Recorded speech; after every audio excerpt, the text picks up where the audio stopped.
Welcome everybody to Apex Racing TV and the iRacing Esports Network for the fourth race meeting, I should say, of the World GT Championship. We started off the season stateside at Watkins Glen and Road America before heading to Sebring for a endurance race, but now we're back to the traditional free 20-minute sprint races around one of the tightest circuits on the calendar. Home of the Japanese Grand Prix, and there's going to be plenty of bumping and boring in these superly quick GT cars over the next few hours or so.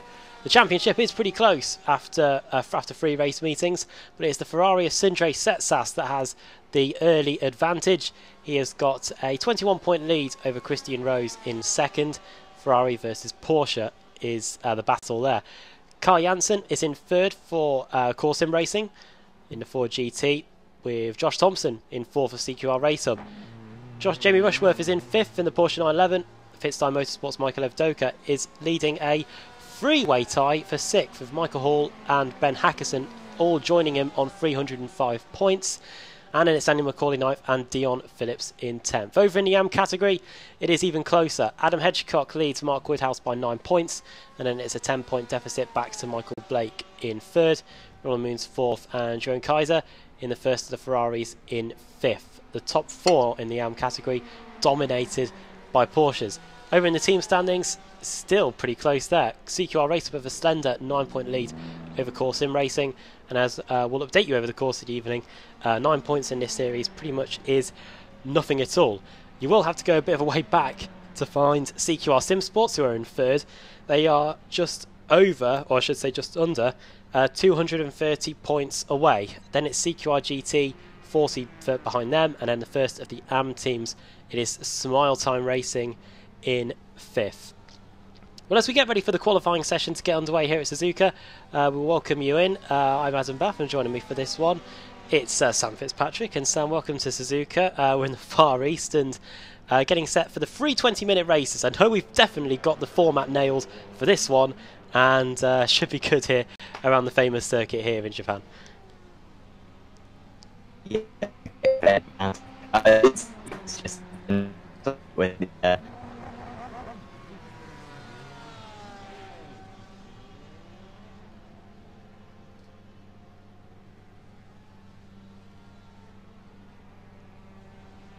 apologies for that. I think my connection just went down for a moment, but yeah, should be a great race. Suzuka is one of those circuits where pretty much not a poor corner on the entire circuit. It's just so much fun for these drivers, and I think it really suits these GTEs well. High downforce, of course, and they're going to need all of that downforce today. Not the easiest circuit necessarily to overtake round, but I think that's just going to increase the racing. Could have some pretty large packs up there. Would be very good fun. Yeah, get the technical gremlins out the way. I thought it was me for a second that was having the issues. I think we'll just blame Discord for that one, I think. Yeah, here we are at Suzuka. We can run you through some of the things you may not know about this series. Qualifying is pretty important here. You only get a point for pole for race 1. Race 2 and 3, the grid for that is set by a reverse grid, which we are looking forward to bringing back. We haven't had that in a few weeks, in fact, because last week we had a week off. 2 weeks ago it was the Sebring Enduro race where we don't have the reverse grid, and 3 weeks ago was the actual last time we used it, so we're looking forward to bringing that back out. If you get a pole position, which we'll bring you in a moment, the qualifying session is about to get underway. You get 2 points. If you lead a lap in this championship, you get 2. If you set a fastest lap as well, you get 2 bonus points as well. And if you get a no incident bonus, you do get 5 points in a sprint race. So should be interesting there. Very interesting in terms of the calendar that we've had so far, Sam, because we started off the season at the Glen, pretty narrow there. We saw some insane incidents. Same too for Road America last week, and then we were at the traditional Sebring for the Enduro race, which in places was pretty narrow. And here we are at Suzuka again, which has little to no runoff area there. In fact, most of the runoff area here is gravel and then a tyre barrier. So once again, if you do make a mistake here, you're definitely going to run the risk of damaging the car, especially if you try to make an interesting move, we should say, going through 130R. Yeah, definitely that would be a risky place to get the overtake done as the drivers just come down to the pit lane. I always love seeing these cars coming out of the pits. It's always quite cool to see them all jostling for position. Ever so important they get a good banker in, and then of course building that as the session goes on. It is quite a long lap round here. I think it's about a 2-minute lap for these drivers. And yeah, like you said before, the lack of runoff there. The organisers, I said this last week, but the organisers do a great job with the track selection. They're not, you know, obscure circuits which don't fit these cars. They're kind of good, fun circuits which are definitely a challenge. And you can see the good old gravel around this circuit. Not much room around this S's section whatsoever. Could be an issue on the first lap. There is a couple of tarmac errors, of course, on the exit of 130. I think there's a little bit of tarmac, but apart from that, it should be a very good challenge, and I think we keep that up for the rest of the championship. Next up, we head to Monza. So yeah, another kind of old school circuit, and then Le Mans, which will be pretty cool. So yeah, the good races just keep on coming. Yeah, the Cathedral of Speed, Monza next week. We're here at Suzuka for tonight's one. Hopefully you're enjoying the action we've had so far as the cars begin their outlaps now. Looking here at Christian Rose, currently sat in second place in the championship, highest of the Porsches. He hasn't got a win yet this season. He has been on the podium twice, claimed 5 top 10s along the way as well. He'll be eager to get a win on the board tonight, and with 3 races he'll be eager to do it. But for the drivers at the front of the championship, Sam, this is their bread and butter really. They want to get the qualifying lap, they want to get a banker in, because they know race 1 is their best opportunity of getting those wins and those points on the board, because you run the risk then of trying to get the job done in the sprint races in race 2 and race 3 with the reverse grid. Yeah, no doubt, and if you don't get into that reverse grid going into race 2, that can possibly be your evening over pretty much. I think these drivers get a couple of drop rounds, but yeah, certainly if you finish outside the top 20 in race 1, then your chances of getting a top 10 you've only really got a chance at a top 10 in race 3, because it's not the easiest car to overtake him, is this, and also this Suzuka circuit, and it's so competitive that no one's going to give an inch, so should be really important this qualifying to get underway, and of course very important that first lap as well, that you don't get involved in incidents. And so far, of course, as we expected, this championship going to come down to consistency. I think Josh Thompson, you know, I think it's fair enough to say that he's been the fastest driver so far, particularly in qualifying, but he's not leading the championship currently just due to a couple of mistakes, but I'd certainly back him for pole position for this one. I think he is 3 out of 3 so far this season in qualifying. I think you might be right on that one, as here comes Christian Rose up to the infamous spoon curve. That was where the Williamses famously went off in 95. Of course I got out of that one, but then by the time we got to 130R, which is the corner we're coming up to next, the gravel flew out of the car and he went flying off into the gravel at 130R. No such issues for Christian Rose as he builds up into 6th gear, into top gear. You can see the times coming along the bottom of your screen. They're all green because these are their first laps out of the pits. Everybody's going to be setting personal bests here in the early going, but who's going to be setting the purple lappers? He vaults over the chicane. Christian Rose comes out of the final corner. The timing tower should appear in a moment, and we'll find out how good of a lap that is. Over the timing line he goes, and Christian Rose does a 1:54.005. Now that's going to be the gauntlet for everybody else to beat as the times start to come in. Ben Hackerson doing a 54.0. Who else have we got here? This is Michael Doka coming into 130, coming through 130 on into the Casio Triangle now. A bit of a lock-up with the car in front of him as he comes through the chicane now. And what's the Fitzpatrick Motorsports car going to do? Is Josh Thompson, you mentioned him. Sam, he's been on pole position the most out of anybody this season, and he's got into provisional pole now with a 1:53.82 as over the line goes Evdoka, and it is invalidated lap for him as Kaiser is the quickest down. Yeah, that was a really good lap time from Thompson as Setsas now goes faster. He was very impressive at Sebring, and he's trying to back that up. Certainly one of the championship challenges. Janssen goes up into 3rd with a 54 completely dead. Absolutely fantastic that for all viewers with OCD. And yeah, really competitive times at the top there. We'll be interested to see if these times can improve actually. Track currently 31 degrees as these drivers drive over, and as the morning progressive, progresses, it should get a little bit warmer. But I'd say so far this season, we've seen the drivers continually improving their lap times. And, well, is there much more left for Setsas and Thompson, or is that going to be their absolute best? I think they might be able to get into the low 53s by the end of this. Jake Blackwell putting in a banker lap there, 54.2. No such luck for Rusty Laidler though on that lap. It looks like he wasn't able to improve. But here is Christian Rose again.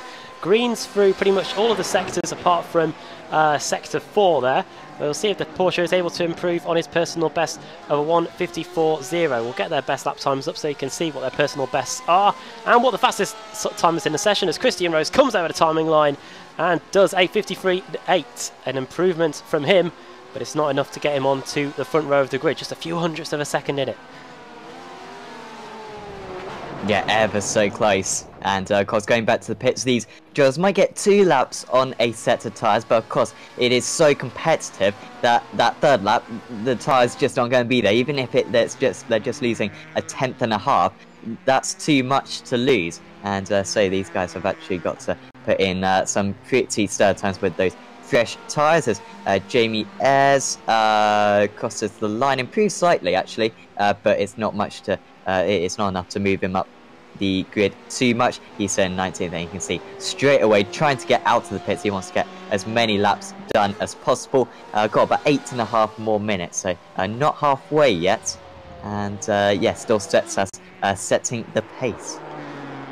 As you can see, everybody, the moment they cross the line, is going straight back to the pits and getting on an outlap again. So apologies that we have to keep fly our way through the field to try and find drivers on laps. Ross McFarlane is nearing the end as off goes there Andy Shield. Here is Ross McFarlane, one of the quickest drivers in the series. Let's see what he can do in his qualifying lap. Over the line he goes. It's going to be a personal best, obviously, because he hasn't set a time yet. It is good enough for 15th place, 54.9, and you can see just from the timing tower here, from 4th all the way down to 17th are all in the 54s, so pretty close so far. And with all of the pretty much all of the top 14 on outlaps, we can expect to see a flurry of lap times once again as we hit the halfway mark in this session.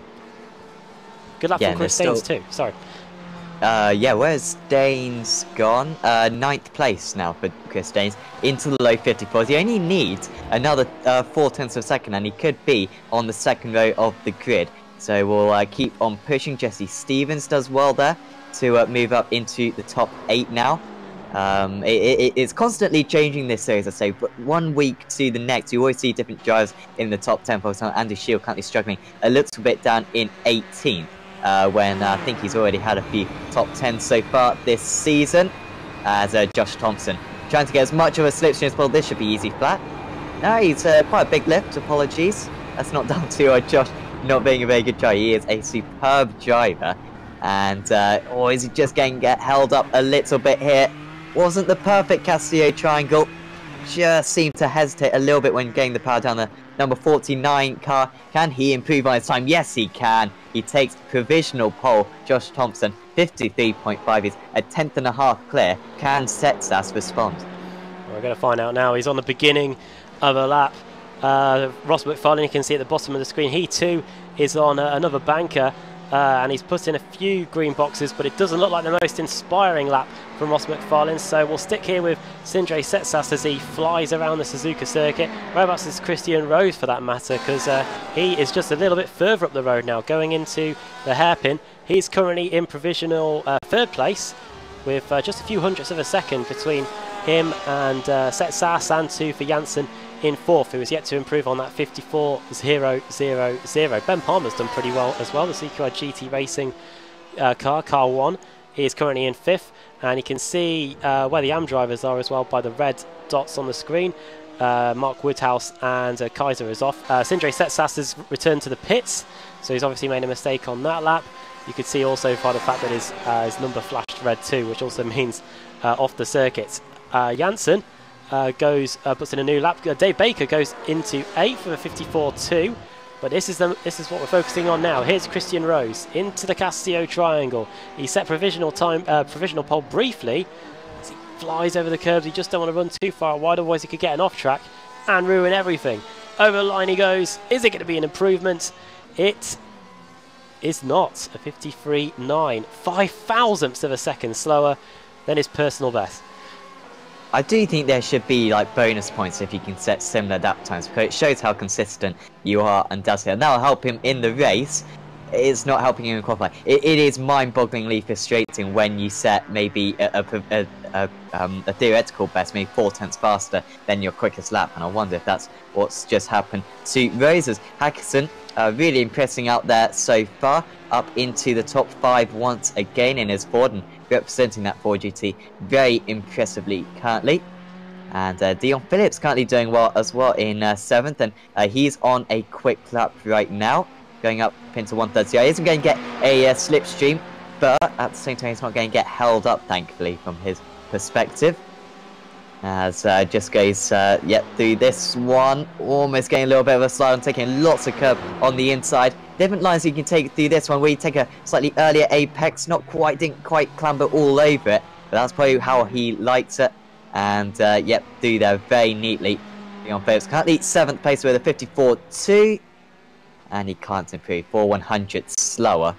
Track temperature staying about the same, so these conditions not really changed for these, shall I say. The grip level staying about static. Warmingham is yet to set a time. He is currently on his way towards the final corner now, the Casio Triangle. Here it is, the XVR green car. Car 714 fighting in the Pro category. See what he can do here as Warmingham comes to the line. It might be just outside the top 10. We'll wait and see. Over the line he goes. And looks like he is invalidated lap, so he's going to have to carry on. Hackerson is back on a lap, and he is in the thick of the action here. He's got he's gone off at 130R, so he's going to abandon that one. Here comes Carl Janssen over the line to start a lap. Indeed, as he comes over the line now, so not too many more minutes to go in the session. See if anybody else is able to improve on their personal best as Janssen goes into the first corner. Jesse Stevens does a 54.0, which moves him up to 7th. New personal best there, 1,000th of a second away from Ben Palmer. God, that must be agonising. Absolutely. And it's on the inside. I don't even want to get into this 1990. Oh, it was 1990. Yeah, it was 1990. Controversial Senna Prost. Which side of the grid the pole sitter starts? Don't want to open that can of beans once again, but either way, it could be okay for him. He'll only have 3 cars in front of him, of course, on the grid, as long as it stays the same. As Jake Blackwell does a great job getting into the top 3 for CQI. It's currently a CQR 134 with Sinjay Sets. That's very much ruining the parts, just as he did at Sebring. Dion Phillips, can he improve from 9th? No, and I think that's the end of his session. So these guys, in fact, they're pretty much on their last lap, I think, now. Oh no, so they've got 2 more laps from now. If they're currently on one, they'll get this one and then one more. Back here with Carl Janssen as he goes up the hill. Yeah, it's a rolling start here, of course. It's one of the shortest run-ups, in fact, that we do. The pace car gets underway. The grid's up here. And then we get going through 130R into the Casio Triangle, and then we get the green lights, not where the timing line is, but where the official start line is. So it's all going to be up to what the pole sitter's going to do, which you'd expect as things stand to be Josh Thompson, whether he's going to go when the safety car pulls into the pit lane, or he's going to wait until the green lights come on. Meanwhile, here comes Carl Janssen. Over the line he goes, and does improve, 53.7. Up to 3rd position as he slams into the wall. That is his qualifying done for the day. Sindre Set says he's on an outlap. He is going to have to drive like a man possessed to get round before the checker flag comes out, which I don't think he'll be able to. Josh Thompson doesn't improve either. Ben Palmer is coming over the line now. Is he going to be able to increase his advantage over Stevens? No, he can't. Jamie Rushworth has already crossed the line, so that's going to be the end of his qualifying session. Here comes 5th place man Christian Rose. Over the line, a few green boxes. Is it going to be enough to move him up the order? It is. Yes. 2nd, only 800ths away from Josh Thompson. Yeah, I was just about to say the track temperature's gone up by 1 degree. I thought that may have put off the drivers ever so slightly, but Rose, great effort, and that's pretty good for CQR. That's very important for for him and Josh Thompson locking out the front row of the grid. And he'll be able to complete this lap, Will Rose. I doubt he's going to be able to improve on relatively old tyres. But looks like a pretty tidy first part of the lap, just catching up to another Porsche as well. He catches that near the end of the lap, could be advantageous. But of course anyone else could hold him a little bit. But you can see how aggressive he is. He's trying to get every last 100, like he said, 8 100s off, and he now gets a clear bit of track. This could be dangerous for Christian Rose. He could maybe halt Josh Thompson's absolute dominance in qualifying this season. Wait and see. Here comes Miguel Freitas, 24th on the grid. He stays 24th, right in amongst the thick of the Pro-Ams in the field. Josh Thompson, I'm almost certain, is, yeah, this is a fast lap, isn't it? Through the final corner comes Josh Thompson. Disappeared there, but he's back now. Is he going to be able to improve on his pole position time of a 1:53.503? He does! A 1:53.323, 2/10 of a second faster than Christian Rose. And a benchmark set right there. But can Christian Rose improve on that? Sam was mentioning how he is on one, but it looks like he may have just backed off. And he might be consolidating his second position here as he trundles back into the pit lane. Let's search them up for Chaz Draycott here, the Beast Racing car, one of the Pro-Am drivers. In fact, if we get the Pro-Am standings up, Chaz is currently in 11th with Mark Woodhouse set to take pole in that category. Draycott's his personal best is a 55.5, and he does a nice stop there for the line. Good for the cameras, but I don't think he was going to be able to improve on that time, hence why he does that over the timing line, and he stays in 11th place in class, which overall is going to be 33rd. Yes, he's going to be right in the thick of it, is Chaz. He's going to do well to get through those first few corners cleanly. I must say, I am very glad that we are covering the qualifying, because it's great fun seeing the times whittle down. It's not quite like the F1 qualifying, I must say. That would be pretty insane. Hopefully that will be an option in the near future. But it's still very exciting seeing those times go down. But Josh Thompson, seemingly, every time just always has that extra bit under his hat. And managed to produce it there. Sindre Setsas. I don't think this is a time. No. I'd hope not. Well, there you go. Yeah, Sindre Setsas is a 53.6. That's his personal best, and he wasn't able to improve there. Yeah, for almost definitely was not done before the checkered flag. Right then, time to run you through the grid for this first race of the day. As we said, 20-minute sprint race. It is a rolling start. What line is going to be the preferred one for the first corner? The inside line or with the track position, or the outside line, which will be the racing line? We'll see. Josh Thompson starts on the pole. It's a CQR race up front row with Christian Rose second. Sindre Setsas in third with Carl Janssen in fourth. A very Scandinavian feel to the second row of the grid there. Jake Blackhall in fifth, the Aussie, and Ben Hackerson in sixth place there. So we've got the Ashes there in fifth and sixth. Ben Palmer seventh with Jesse Stevens in eighth. Jamie Rushworth ninth, the former BSRTC champion, and Dion Phillips in 10th. David Baker 11th. Chris Daines in 12th place, and then moving on further back, 13th for Michael Evdoka, Matt Bunn 14th, 15th for Andy Shield, 16th for Small Time Racing's Mark Woodhouse. That team is leading the Pro-Am Teams Championship, and they've got one of their men on the pole. Dave Janssen in 17th place with Jeroen Keizer in 18th, the Dutchman. Michael Hall 19th, and Ross McFarlane starting in 20th. 21st place for Steve Lavalley, 22nd for Jamie Ayres, the Welshman.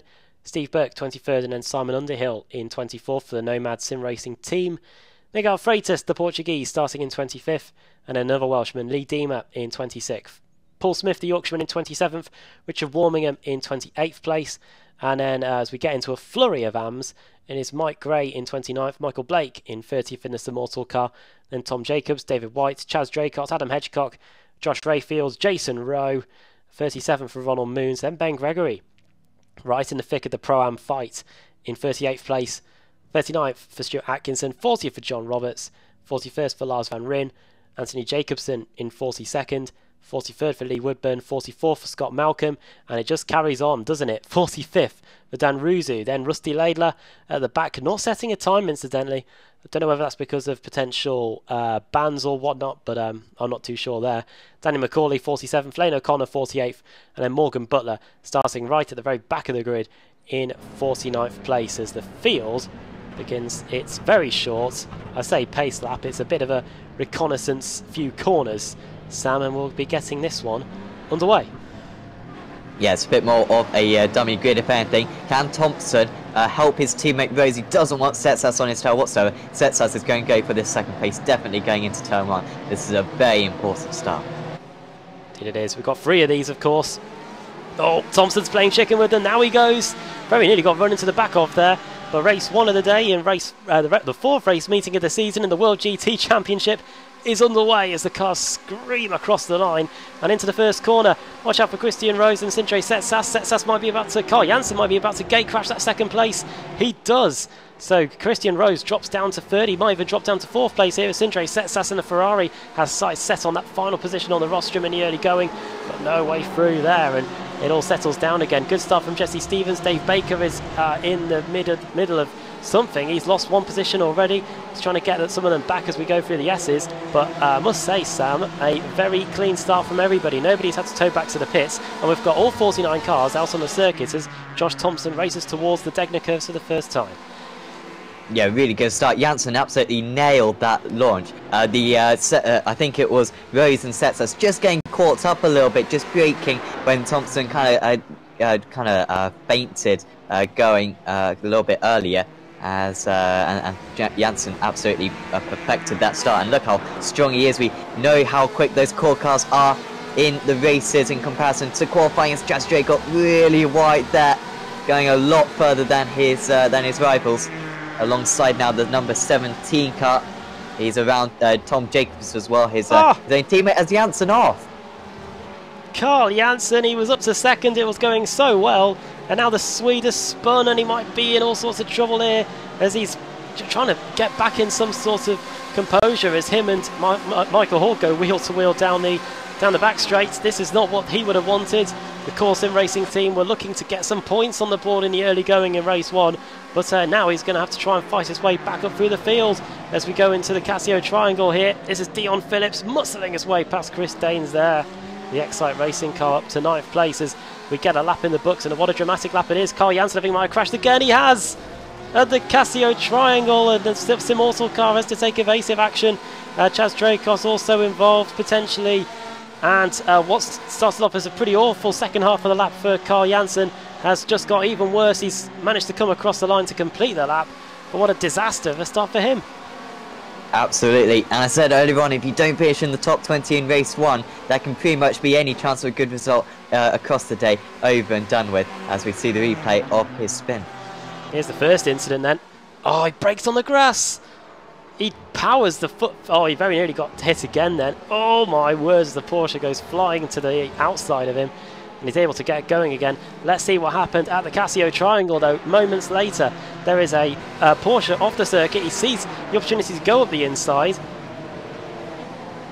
The Porsche's still there. We very nearly saw that with Dion Phillips a bit further up the field. Oh, and he gets clattered in at the rear by one of the Simmortal cars. And off is David Baker. The CQR race-up car is off at the hairpin. He was running up inside the top 10, Sam. Yeah, it's terrible for him. Has he been touched, I wonder, or lost it by himself? Which I can't see this replay. I'll tell you what happens. Oh, lost it under braking, I don't know. He didn't even hit the grass on the outside. Just looked like the brakes locked up, and around the Porsche went. What drama here for many of our competitors here. We've got Josh Thompson now in 47th, and we've got Carl Janssen, who's making some bit of progress here. He's up to 39th place. As we finally get the timing table up for you at the end of the opening lap, a crazy opening lap. And you can see that Carl Janssen is right in the midst of the AMs, trying to get past Lars van Ryn there, and he does so, going through 130. Our next on his hit list is Rusty Laidler in 37th place, who didn't set a time in the qualifying session. And yeah, all sorts of stuff going on in the top 10ers. Here is Josh Thompson. Everything going fine in this man's world right now. He was racing in, I believe he was racing in the Bathurst 12 hours at the weekend, and he's doing a decent job here in the early going. In fact, it's a great start for CQR Race Hub.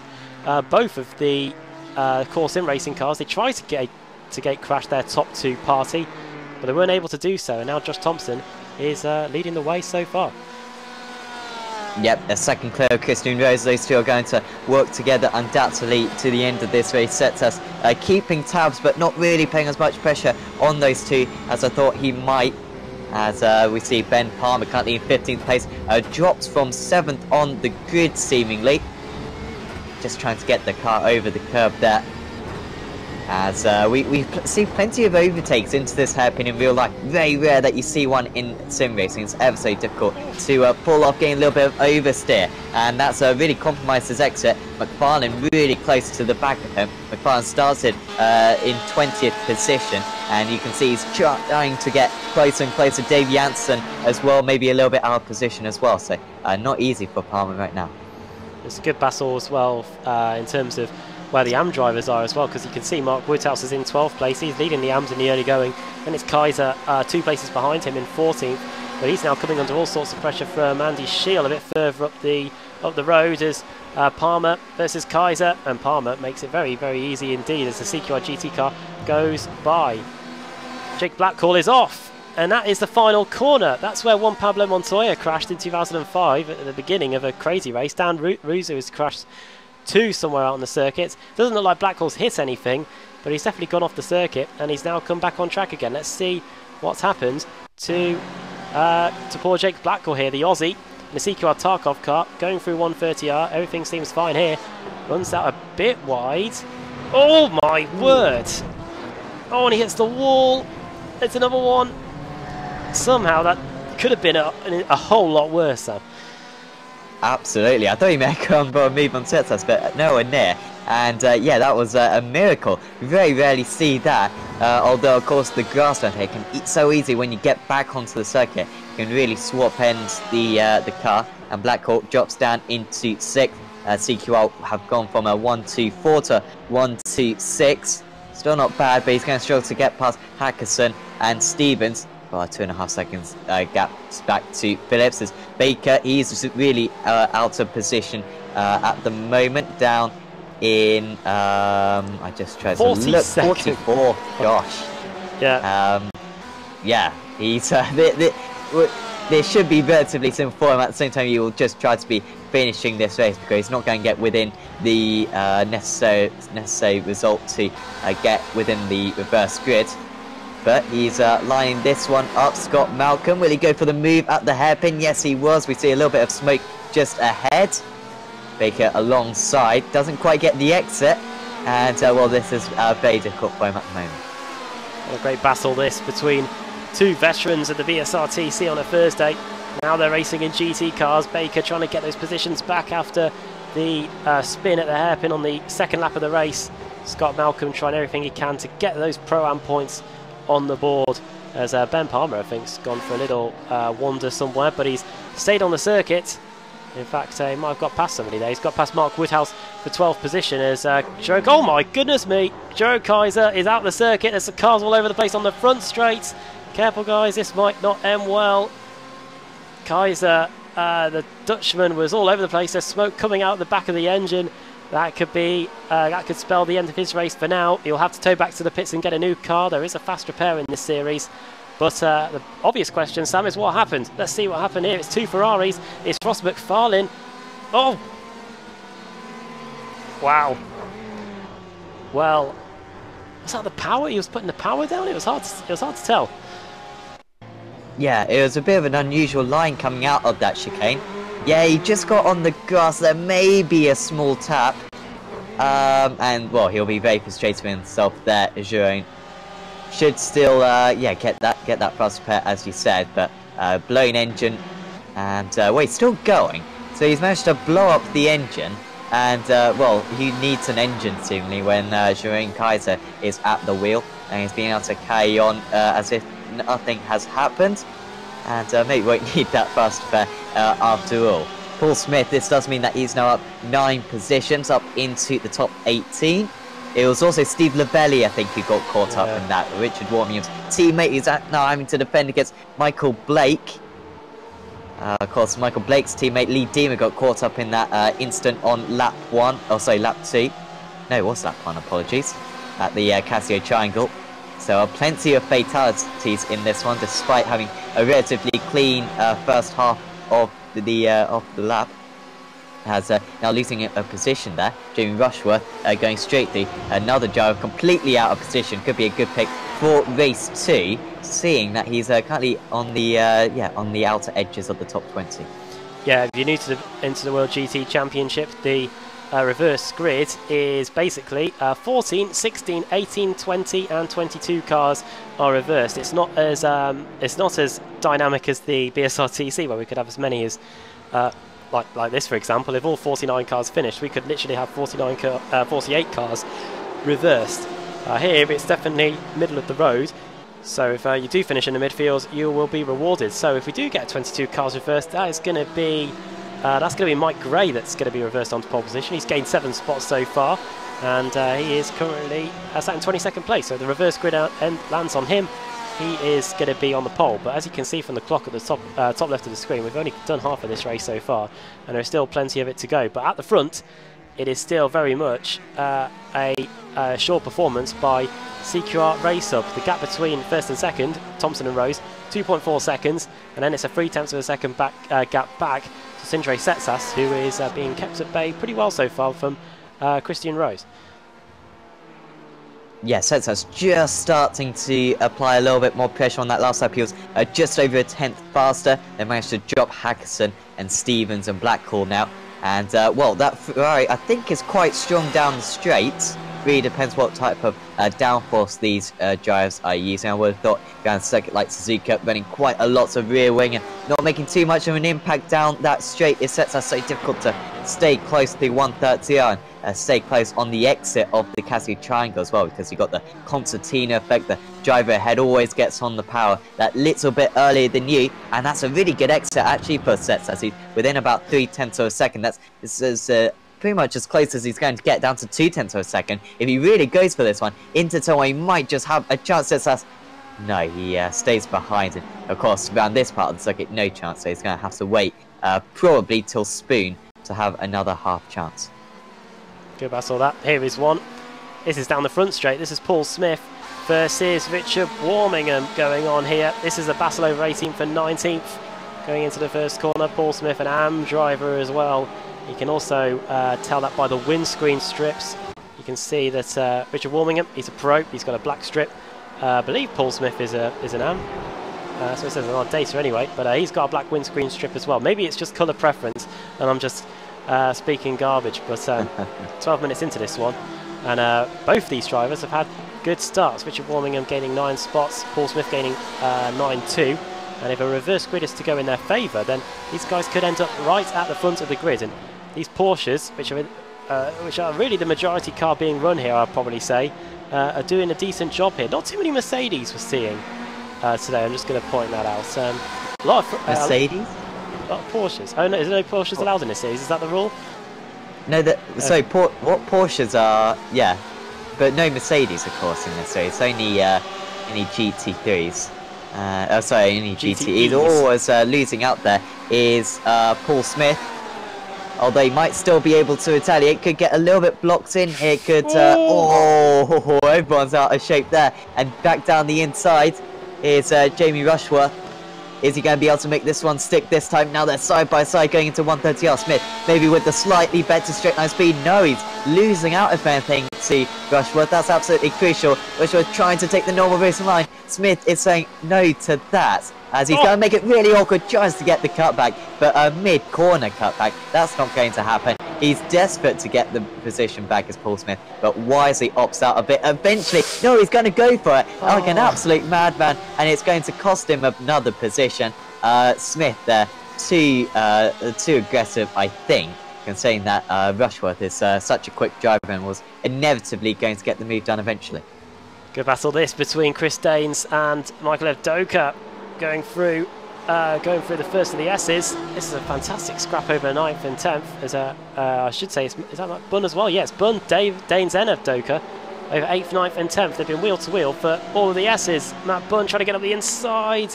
So close to contact. Paul Smith was a madman earlier on in the lap. These guys are really putting on a show here in the early going of the evening. What's Michael Evdoka do? Surely he's not going to look up the inside. Matt Bunn's offline. He's off. He's through the gravel. His teammate Ben Palmer in the car one, in car number 1, is going to try and get by.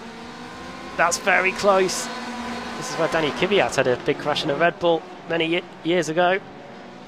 And a few lockups as well for good measure as we go through the hairpin. Danes and Evdoka have checked out here. They're leaving the 2 CQR GT racing cars to scrap over the remaining spot inside the top 10. And Andy Shield is keeping a watching brief, hoping that these two teammates have a little bit of an incident to take each other out. But so far, they're able to call a bit of a truce to that scrap and say, hang on, those 2 in front, Danes and Evdoka are pulling away. Let's try and work together and we can close back up to them again, because they've scampered off a little bit on this lap. Yeah, and then the spoon, I think both Danes and Evdoka, you just saw them really missing the apexes. So actually this is going to turn back into a 5-way battle. You can see there's barely a gap between any of them, really running wide there, Shield. You do not want to put the power down once you get onto that artificial grass, but it's so slippery. Of course, maybe a criticism of iRacing, as we see Evdoka going side by side, I think just ahead, and this could be very close. He's now ahead, in fact, of Chris Danes. It's all going on as Shield tries to get the move as well. We're going to have 3 wide going into the first curve. Evdoka trying to cover off every direction that his opponents can go, but round the outside goes Ben Palmer. There's no room out there though, pushes him off. 2015X once again, and eventually gets it done, does Michael Evdoka. And Palmer in 10th, sorry, Danes into 9th, Palmer into 10th. Well, I didn't see anything wrong in that, but CQR Race Hub, the 1-2 has been broken. Sindre Setsas is up into P2, and here's how it happened. It was down the front straight. See what it looks like from the helicopter here. Come over the timing line to start the lap. He's in the tow. We saw this a few laps ago when Sam was talking us through it. The slipstream, though, it worked to good effect here. And late on the brakes, Sindre Setsas goes through to break the 1-2 dominance of CQR Race Up here with 4 minutes to go here at Suzuka in race 1. Here is your Pro-Am battle situation. It's Mark Woodhouse currently leading the way. He has got a 1.9 second advantage over Simon Underhill, who is now the 2nd highest Pro-Am car. It's Small Time Racing first, Nomad Sim Racing in 2nd in terms of the Pro-Am battle, as Jamie Rushworth continues his recovery. I think he might have been helped by Miguel Freitas being off the circuit. Indeed he is. The Portuguese is trying to find a route back to the circuit. He's mistaken his Ferrari for a rally car, or maybe he's having issues with the car, that should be said, because the bonnet is completely off and the rear aerodynamics is a bit out of kilter as David White and Jamie Ayres scrap over 22nd. Oh, contact, and well, White managed to hang on to that one, and Ayres seems to be okay as well. It's odd that these drivers are so desperate to get the cut back there. They seem to think that they can just nip down the inside mid-corner as we go back to this battle. Bunn going past Palmer now. So remember, Palmer nearly got up into 8th. It was alongside Evdoka with just 1 lap ago, going up into 8th place, and now he's back down into 11th. Bunn recovering a position, and also Shield, their teammates, only just behind as well. And then of course just ahead it's Northern Lights Racing, Chris Danes, and Pitstone Motorsport, Michael Evdoka. And well, will Bunn now be able to respond against Danes? We've only got 2 more minutes, so it's going to be this lap and 1 more, so not much more time for these drivers to yeah, end their battles. Got to say that an update on Carl Jansen's race so far. He's up to 27th place now, Jansen. He has got about 1.5 minutes, 90 seconds to make up a whole load of positions and get into the top 22 and then be on reverse grid pole. It is a bit of a long shot, but I was at Villa Park on Friday night and I did not see a 3-goal deficit being overturned. It was, just to bring that into the equation. So miracles could happen But we'll have to wait and see on that one, as Carl Janssen has a 1.8 second gap to make up to 26th place Adam Hedgecock. And a few laps to go now. Where's Josh Thompson on the circuit? He is just coming out the final corner now. He will be getting the white flag. David Baker, I think, has crashed again, has he? Dave Baker, who was already in strife. Oh, that is... I thought that was smoke coming out of the back of the engine. There was smoke coming out of the back of Josh Rayfield's car because he's gone off. The Northern Lights Racing GT Omega car's gone off the circuit. We'll find out quickly what happened to David Baker, though. This is going into the hairpin. This is where he went off earlier on in the race, on lap 2, in fact. He's trying to get past the Simmortal car. Oh, that was a late defensive move, I must say. And Baker has to go across the circuit, takes evasive action, but it doesn't pick up any damage. Yeah, so he will try to just get to the end of the race now, Baker. But yeah, frustrating for him because he could have well got a top 8 out of this race, undoubtedly. And might still be able to gain maybe one more position to the end. Hackerson, he's closing in a little bit on Rose, him and Stevens, but it's not going to be nearly enough. Blackhall really dropping off in these past few laps, actually. Of course, Blackhall was running as high as 4th earlier on, before he had a pretty incredible crash. Probably the reason why he's dropped off is because of the damage, and also Bunn and Palmer and Shield and Woodhouse still having a bit of a battle, but it seems to have calmed down a little bit. Stevens playing some decent pressure on this, is as close as he's been for the entire race, but is it worth the risk? Remember, these guys just trying to accumulate the points, and they do not want to throw away just for the sake of a half a chance at a 4th place. But I think that's not quite a good enough run for Stevens. He will probably stay behind us. Thompson enters the final few corners. Indeed he does. It's been a great start to the season for him. He won at the Glen. He won at Road America. He didn't win at Sebring, but that was an enduro event. We return to the sprint races, and Josh Thompson wins race 1 of the day here at Suzuka, and he's delighted with that. Sindre Setsas is going to break the CQR race of dominance that we saw in the first half of the race to get 2nd. Christian Rose is going to keep his 3rd place, but Ben Hackerson had to work to keep Jesse Stevens at bay. Where's Mark Woodhouse in all of this then? The Smile Time Racing car is going to come out of the final corner, and he is going to win the AM category here for Smile Time Racing. Simon Underhill, a Pro-Am rival, is going to push him all the way. Good battle here, and it might not be over. This is... Oh, David White might just be done around the outside there, and a brilliant move by the Welshman, Jamie Ayres. What a move there by the Nomad Sim Racing car. I think that was a... that might have been actually White trying to get the place rather than Ayres getting it done. But anyway, that was a good battle as they came to the checkered flag. Meanwhile, Stuart Atkinson might have been trying to get past Steve Burke there, but it didn't work. And he's now opened himself up to an attack from Josh Rayfield, but there's just not enough track to get the move done before they get to the checkered flag. Meanwhile, Mike Gray's off. That's Spoon, Curve. And that's handed a place to Dan Rusu, who here he is in the privateer entry with the British flag adorned above his Porsche. He's going to come through and finish in 43rd place. It's only his 4th start of the season. Raced at the Glen, hasn't been seen since. He didn't do Road America or Sebring, but he's back here at Suzuka, and he's going to come across the line and finish in 43rd place. A finish nonetheless.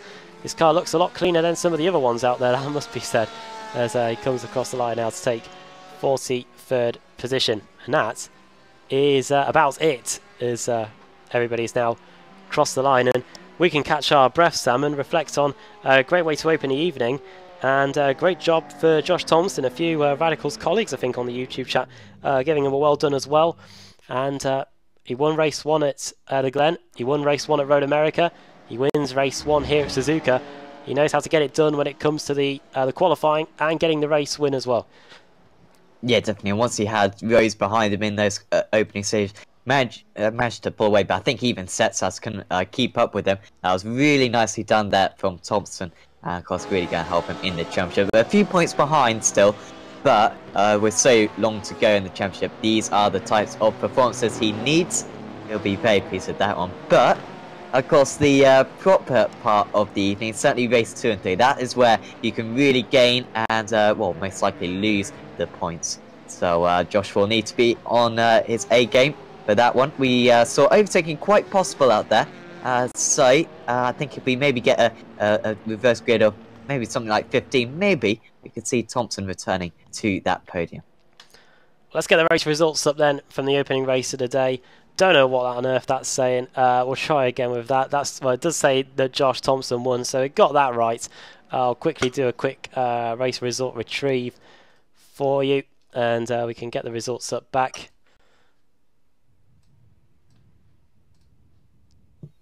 There we go. We'll try again. Oh, I'll still mess it up, but it's got the positions right. Josh Thompson wins. Sindre Setsas in second. Christian Rose finishes in third place. Fourth for Ben Hackerson, with Jesse Stevens finishing in fifth. Jake Blackhall finishing in sixth, with Dion Phillips seventh. Michael Evdoka eighth. Chris Daines ninth. Matt Bunn in 10th. Ben Palmer 11th, with Andy Shield in 12th in the 007 car. And then we've got the two Pro-Am drivers that did well there. That's Mark Woodhouse and Simon Underhill. Good job from those two in the Simmortal Racing and Nomad Sim Racing cars. Then it's Dave Jansen 15th, with Ross McFarlane in 16th place. Then 17th for Richard Warmingham and Jamie Rushworth in 18th. 19th for Paul Smith. 20th for Michael Blake. Two Pro-Am drivers there. Miguel Freitas went off the circuit but managed to salvage a 21st place finish. Michael Hall in 22nd, so we do get a 22 reverse grid. It'll be on him on the pole. Jamie Ayres just missing out. You can see how desperate Jamie was there for a late race overtake. It's because he could have been on the reverse grid pole. Now he's going to be starting in 23rd. That is a dead cert. 24th for David White, then Ben Gregory 25th. 26th for Adam Hedgecock. Carl Janssen down in 27th place after that spin, two spins on the opening lap of the race. He's able to get a 27th place finish, with Jason Rowe 28th. 29th for Lee Deemer. Dave Baker in 30th after two run-ins at the hairpin. Ronald Moons 31st. Rusty Laidler in 32nd, and Daniel McCauley. Tom Jacobs, John Roberts, Steve Burke in 36th. Stuart Atkinson in 37th. And then Josh Rayfield in 38th. Then 39th for Morgan Butler. Lane O'Connor in 40th for the XVR Green Team. Scott Malcolm in 41st. We saw him have a good battle with Dave Baker early on. Then Lars Van Ryn, Dan Ruzu, Mike Gray, Sharon Kaiser, Chaz Draycott, and then Anthony Jacobson, then Lee Woodburn, and then Steve Lavalley right at the back in 48th place. And we can quickly recap you on the AM results. He says, I thought that would work. It didn't. Never mind that. But as Michael Evdoka says on the YouTube chat, great racing, and he would have liked that as well. A good result for Evdoka in that first race, and with an 8th place result in the Fitstar Motorsports car. But now it is the turn of the reverse grid to take centre stage here, and we will get it up, and we will see who is going to be on the pole for the second race of the day. It's one of our best moments of the evening. And yes, it was hard work, Papa Hedge. Let's see who is going to get on the pole for race 2 as I quickly get the reverse grid wheel up for you. And then we'll be looking forward to that as the famous Ferris wheel at Suzuka. Reverse grid wheel any moment now. There it is. We'll bring it up on screen. There it is. And let's spin it and see who's going to be on the pole for race 2. Here at Suzuka.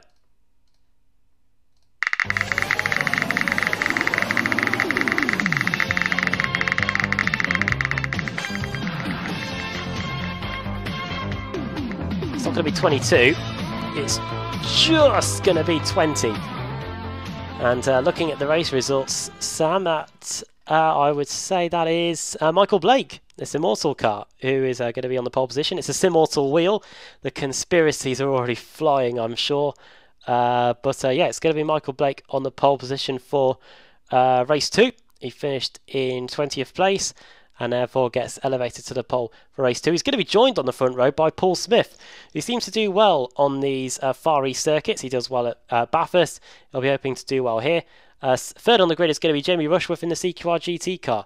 Might be worth a shout there for an early call for potential race victory. Obviously, he's got to get to the front, and we'll see what he can do with that one. But that's how the top 3 is going to be for race 2.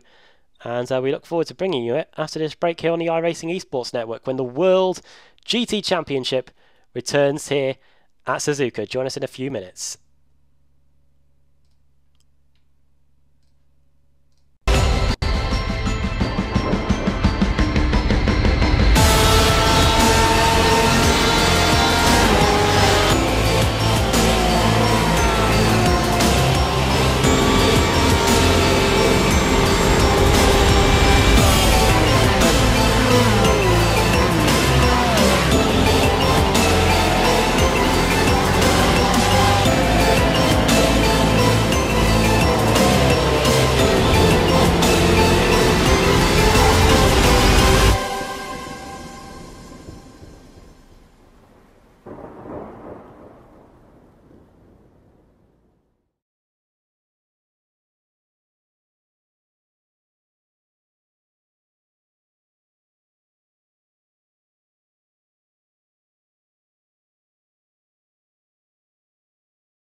Back here at Suzuka, getting set for the second race of the day. The cars are just heading down to the grid now, and we can bring that grid to you. Starting on the pole position, it is Michael Blake with Paul Smith in second. Third is Jamie Rushworth. Fourth, Richard Warmingham. Fifth, Ross McFarlane. Sixth for Dave Jansen. Seventh, Simon Underhill. Eighth is Mark Woodhouse. Ninth is Andy Shield. And 10th is Ben Palmer. Moving on further back, 11th place is Matt Bunn. 12th is Chris Daines, then Michael Evdoka, Dion Phillips, Jake Blackhall, then it is 15th, then 16th Jesse Stevens, then Ben Hackerson, then Christian Rose, then Sindre Setsas, Josh Thompson, Miguel Freitas, Michael Hall, and Jamie Ayres and David Weiss as the cars begin a short pace run through to the final corner, and then we'll get this race underway here at Suzuka.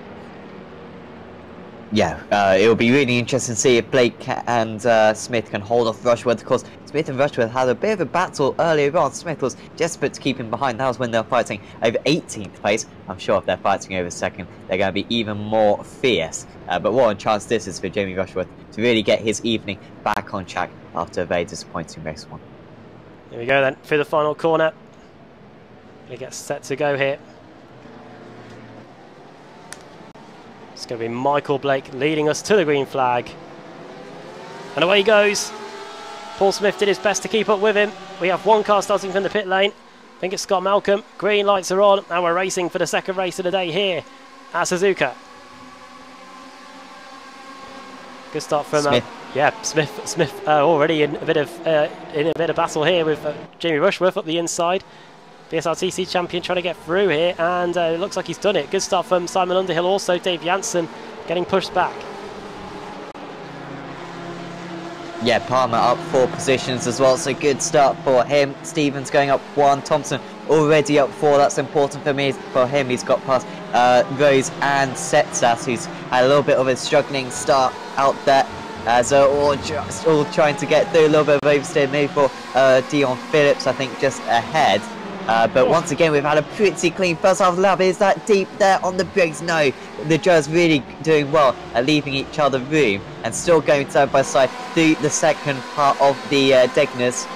Stevens just about pulling ahead now. Can Thompson profit from this? There he goes down the inside. He's very deep on the brakes, but Josh Thompson gets it done impressively in that CQR car. He's up into 15th place. Really good start for him. Here is Paul Smith. He's already lost 1 place to Jamie Rushworth. He could be about to lose another to Ross McFarlane. Privateer having a little look at the inside there. Chaz Draker and Dan Roos, who have both crashed in the early going. They both crashed at the same time, so I'm guessing it might have been into each other, but we'll wait and see as the cars rocket up the hill. Look at Michael Blake. He could be under pressure from Jamie Rushworth here as we go into the final corner. We're going through 130R now. The CQR GT looks at the inside. Very close there to Rushworth pulling off a move. He might try and think about it going into the final corner, but he thinks better of it. And as we come through the Casio Triangle now to complete the opening lap of another 20-minute race, it's going to be Michael Blake leading them across the line. Second is going to be Jamie Rushworth. Paul Smith in third. Fourth is Ross McFarlane. Then it's Underhill, Palmer, Jansen, Woodhouse, and it's Matt Bunn, Andy Shield rounding out the top 10 as Jamie Rushworth goes for the lead and gets it going into the first corner. CQR GT Racing Porsche hits the front. Yeah, that was probably wise there from Blake. He doesn't want to lose any more positions. We've got a couple of cars off. Oh, wow, there's 3 cars off, I think. We've got Woodhouse, I think that was Jansen as well. And one other, was it Evdoka as well, having an issue. So, yeah, a big incident down there. That was the battle for about 12th position, I believe. And, well, this is how it happened. Evdoka just a little bit behind at this point. I think he gets caught up a little bit innocently in this one. Because, yeah, the incident is way ahead. You can see Woodhouse just ahead there. And, oh, he nearly made it. So many cars involved. Gosh. Yeah, he was the one that got the end of it, really. Starts it off with Mark Woodhouse going off the circuit. We'll have a look at this again. This is important because, of course, Mark Woodhouse did exceptionally well in the Pro-Am car in race 1. Here in race 2, it's not the case. Here's a replay. Woodhouse is just in front of all this, so see what he can see. It's the Porsche going up the inside and then slamming into the Nomad Sim Racing car, and he has nowhere to go either. So, problem for Mark Woodhouse. He's going to get going again, and he's in all sorts of issues there. As Chris Daines getting shuffled back, he gets a face full of Josh Thompson there as the CQR race-up car continues his march back up through the field. I don't know why the colours have gone from the timing tower. That's probably me messing about during the commercial break, but we'll still see when cars have gone off the circuit, as here comes Dion Phillips battling away with Andy Shield going through the final corner. Goodness me. Well, that's got to be one of the moves of the season. Josh Thompson going straight through the middle of them as Phillips has dropped it. Oh, he's going to be so annoyed with himself for that one. An opportunity at a top 10 there for Phillips, but he's lost a lot of time. But Thompson going through the middle of them. Oh, and now getting really checked upwards to Joe just behind. He is now up into 8th place. Could get a podium. I did say in race 1 he was so strong, and with the overtaking very possible around this circuit seemingly, he can maybe find himself up there. As Evdoka, who's going to have damage as well, is the next car. He's got 8 seconds to the lead, has Jamie Rushworth. I'm sure he'll think that it's possible. I think that's a bit of a long shot. But now we've got McFarlane and Palmer going side by side. Palmer trying to get the move done. He's going to be on the outside, going into the Degner, but he's so deep on the brakes, and that's a great move there from Ben Palmer. He's up 6 places himself, and a podium looking very good for him. He's only 2.5 seconds off the lead, and look at this. He's right onto the back of Paul Smith already. Great battle this. Oh, McFarlane up the inside there as we go on board with the 127 car.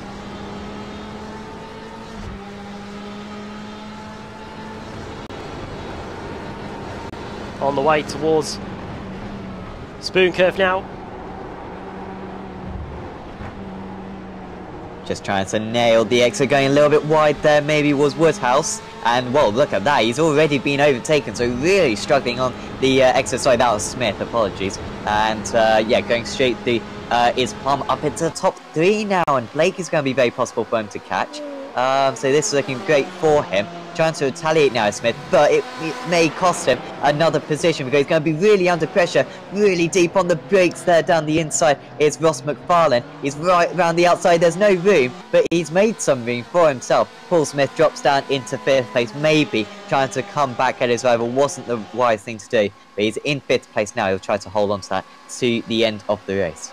Look at this, Josh Thompson, he's up to 7th place now. He has got the whole world behind him though. Michael Evdoka, Chris Daines.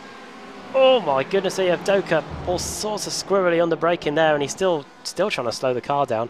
Did an IMSA Sports Car Series race in this very car. Had a crash at Degner, in fact. Faced the whole field. Someone eventually hit me, and the damage resembled pretty much of what Michael Evdoka's got to his the front left of his Ferrari so far, as this fight for 7th rages on, with Josh Thompson scampering up the road. I see we can find that overtake again. This might be it. Oh, this was how Thompson got past Evdoka anyway. Obviously the car looks a bit wounded, and the Manxman is going to come through. A lot of grass taken on the inside there from Evdoka. The curb. Oh god! Ooh. And I don't know if Evdoka appreciated or not. Thompson overshot the chicane. See, bless me, I've woken everyone up as he comes across the line. And Rushworth now up into 7th place as Daines, Stevens, Evdoka, and now it's Sindre Setsas set to work on a battle over 9th and 10th. Yeah, it's not worth Evdoka fighting this one. May as well just let Setsas go, get back into the slipstream and try to follow him a little bit, because with that damage, he's got absolutely no chance. Even if he didn't have the damage, he would struggle to keep behind Setsas. He had a little bit of a difficult start, but he's only 2.5 seconds off Thompson still. Could still get a top 8, I think, out of this one. As we go back to this battle, McFarlane, he's struggled to keep up with Palmer, and he's still got Smith actually on his tail. Bunn also flying along right now. At last, that Bunn was 1.5 seconds faster than Paul Smith, and I think this might be the opportunity for the move. Smith with a little bit of a slipstream, you can just see him pulling ahead, and that may just end the chance for Bunn. Yep. Oh no, it's Smith. Oh, well, great save. Completely sideways on the entry there, and in the end he still managed to gain some time on McFarlane, who really fell offline. New fastest lap of the race by Josh Thompson, a 55.22. As off the circuit goes Andy Shield, car 007, going grass trekking here through the S's. Not sure how this happened. Sharon Kaiser has crashed for the second time today, so too Rusty Laidler, so too Jazz Draycott. Something has gone on in the middle of the field, and it's another big one here at turn 1. And that is at least 3 cars involved. Jazz Draycott done again in race 2, just like he was in race 1. Here is a replay of what happened. Rusty Laidler in the CQR Tarkov car going into the first corner. Had this incident already started? No, it was a contact with a Ferrari. Might have been Lars van Rijn potentially, but then it all kicked off afterwards. And we will also look at how Andy Scheel ended up off the circuit. You can see the battle's going on in front of him. What is going to happen to the CQR Sim Sports Ford going into the first corner? On the brakes. Oh, loses the rear, and I have to say he did a good job of making sure it didn't spin, and decided that it was easier for him to go off as Carl Janssen now starts to tumble down the order. Something happened to Carl potentially. He's disappeared, and I am pretty reliably informed that it's not my internet connection. So Carl Janssen, he looks like he might be done for race 2. Sam. Yes, he has manually disconnected, so it's not a connection issue. Or it could be too bad. It may just be. I think we might know why. This is a replay. This is what might have happened while we were looking at the wreck down at the first corner. This is Carl Janssen going through the hairpin. He gets absolutely launched and vaulted. He merges with a car. He's on his roof, and that is it. Michael Hall, potentially the guilty party there, but that has not gone at all well.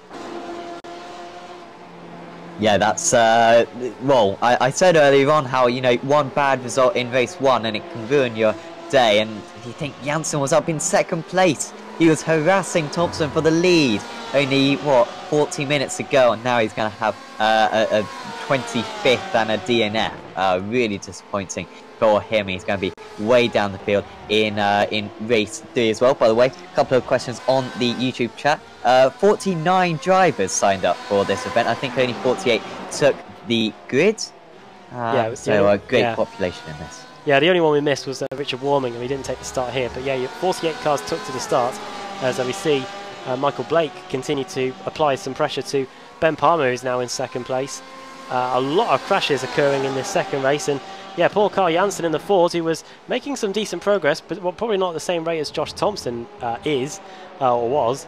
But yeah, then getting literally turned up and turned around and put onto his roof. Not what he would have wanted, but Josh Thompson, here he is.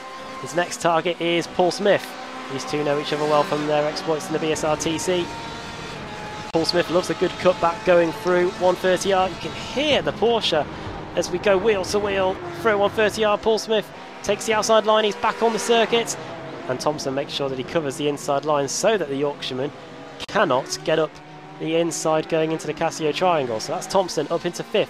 15 places gain now for the CQR Racer car. Next on his sights is Ross McFarlane. He is 9/10 of a second up the road. Yeah, 2nd place looking really possible. He's still 6 seconds off the lead, and despite him lapping, I think he's got about 3/4 of a second on the race leader, as Smith is all kinds of sideways there for Smile Time Racing. Sets us trying to get involved as well, so Thompson's got to be pretty quick about this, as we maybe see Rayfield go for a move on Jacobs. Of course, Jacob had an issue for Beast Racing earlier on, but Jacobs having a pretty good run, a really good run. He's up 11 places. Good to see him out on the circuit in 23rd. Rayfield up 14 places himself. But so 2 drivers, he didn't have fantastic race 1s. Really, yeah, coming back in race 2. As Rushworth just drops down on my screen. I think that's an error on my part. But yeah, Rayfield's yeah, just dropping back a little bit now. I'm sure he'll start another attack racing. Pro-Am watch for you. You can see them. Michael Blake in 3rd. And it's Paul Smith in 6th, and then the next Pro-Ams after that are Adam Hedgecock and Simon Underhill 19th and 20th. So this is the power of the reverse grid, that the Pro-Am cars can get up near the front, and as you can see with Paul Smith and sometimes stay there. But Josh Thompson is eager to get back on another podium. He's already been on 1 today, and he was on the top step of the podium there in race 1.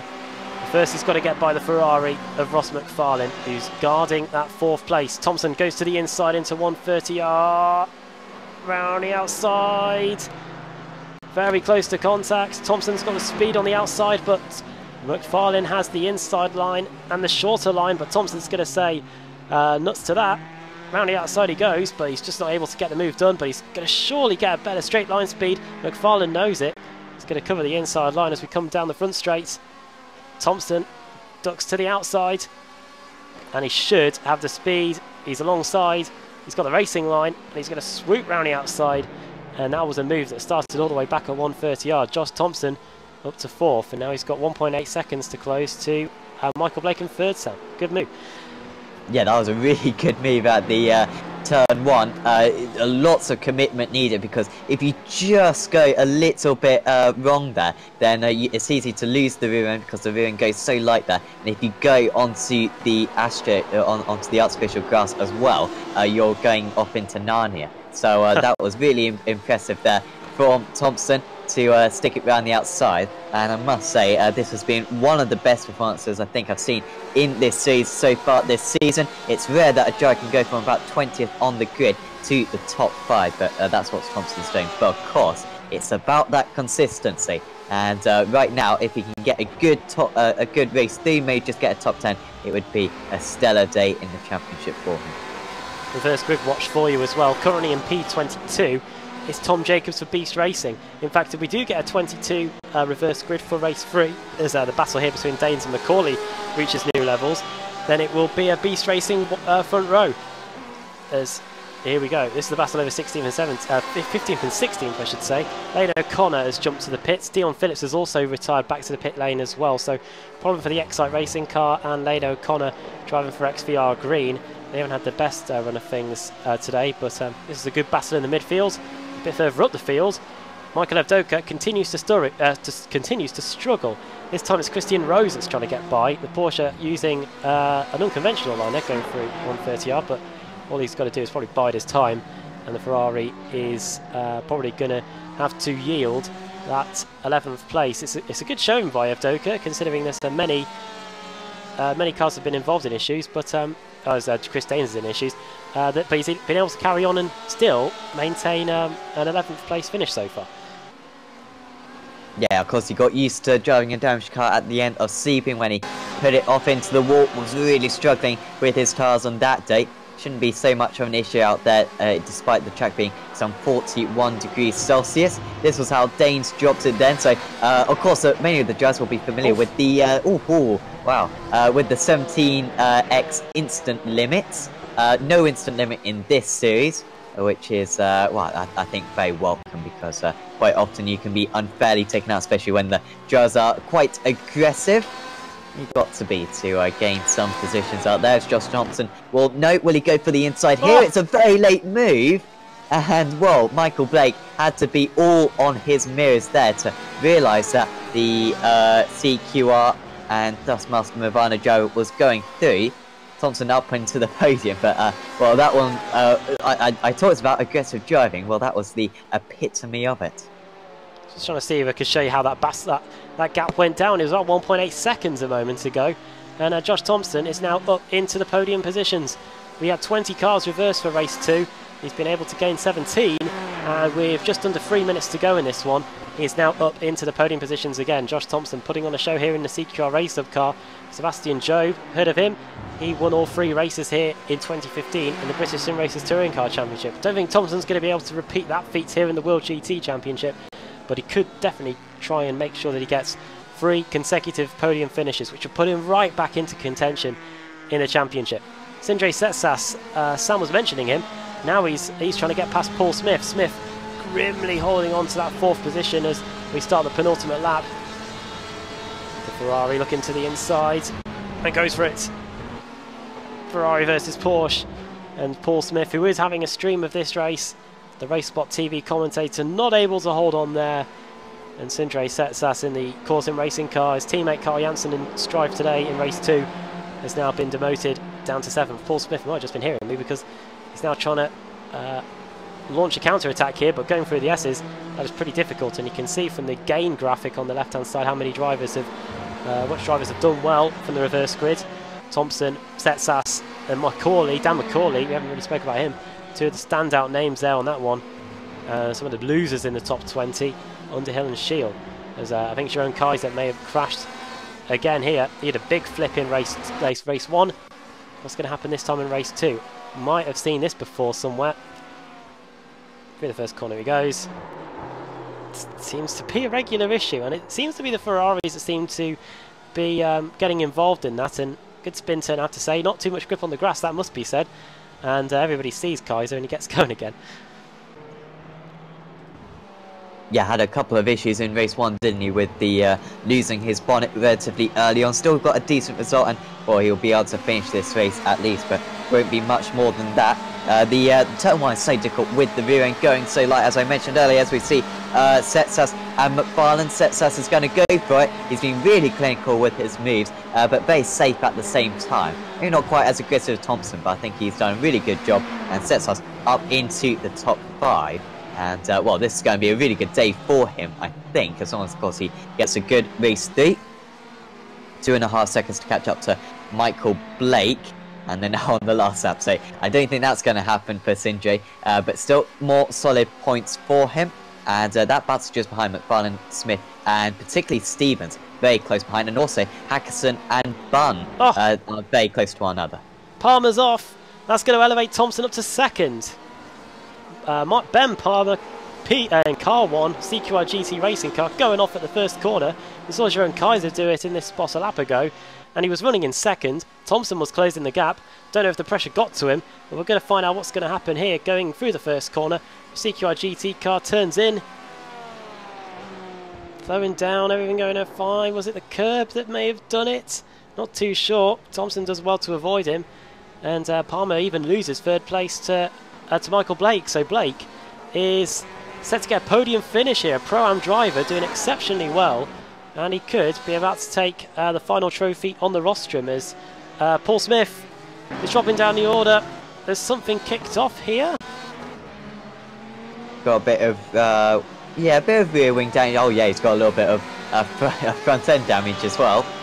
So something's happened to Paul. All getting so this is how it happened. So yeah, you can see his car was absolutely fine at this point. Stevens was charging along. Has he gone for a move into the second part of the deck? Unfortunately not. No, it's Smith. He's lost it by himself, or no, it is Stevens. He's just up to that. Stevens with a fantastic 360. 10 out of 10 from the judges there. He has lost 1 position, although in overall he's maintained that position. Rushworth approaches the line. Well, Jamie Rushworth is going to come through and take the victory here at Suzuka in race 2. Josh Thompson's going to take 2nd place. Michael Blake is going to be absolutely delighted with a 3rd place. The Pro-Am driver flashes the lights in celebration. Ben Palmer was just able to keep Sindre Setsas at bay. Look at this, Matt Bunn versus Ben Hackerson, neck and neck over the line. Paul Smith, despite getting pitched out of the way, similar to what happened to Carl Janssen earlier in the race, gets a top 10 finish. Battle here, Hedgecock, Underhill. It's going to be Underhill that's going to keep Hedgecock at bay. Hedgecock only losing the car on the exit there. It's going to be Underhill, the Pro-Am in the Nomad Sim Racing car, beating the boosted car. Boosted with a bit of a following on the YouTube chat as well tonight. Kaiser is in a drag race here into the Casio Triangle with Josh Rayfield. Ferrari versus Ferrari, a potential cutback. A few cars getting merged together there. A bit of grass trekking, contact, and it's over. For the 2nd time today, Jerome Kaiser is involved in a car flipping over on the front straight. These cars seem very easy to roll over, I must say. Kaiser takes 34th place at the line. Laidler going to follow him home in 35th. Is Josh Rayfield going to cross the line? Can he reverse it? Ronald Moons is 15 seconds away, I think. No, he's just passed him, in fact. Scott Malcolm is coming through the final corner. Rayfield might be about to lose 2 more places here, but there's the line, and he just beats Malcolm to 39th place in a dramatic finish near the back end of the field there, Sam. Yeah, absolutely. Rayfield will be furious with that one. And, well, when you're in that situation, when you're stranded in the middle of the circle, that's when you need a teammate to go barrel roll you across the line. Unfortunately, there was no one, there was no one on hand, but still a decent result. Really interesting battle, actually. We just saw the end of it between, I Underhill and Hedgecock. It was ever so close between those two, nearly took each other out. Of course, that was for 22nd place, potentially reverse grid poll, but well, we'll find out what is the reverse grid poll in a few minutes, just after we go through the results.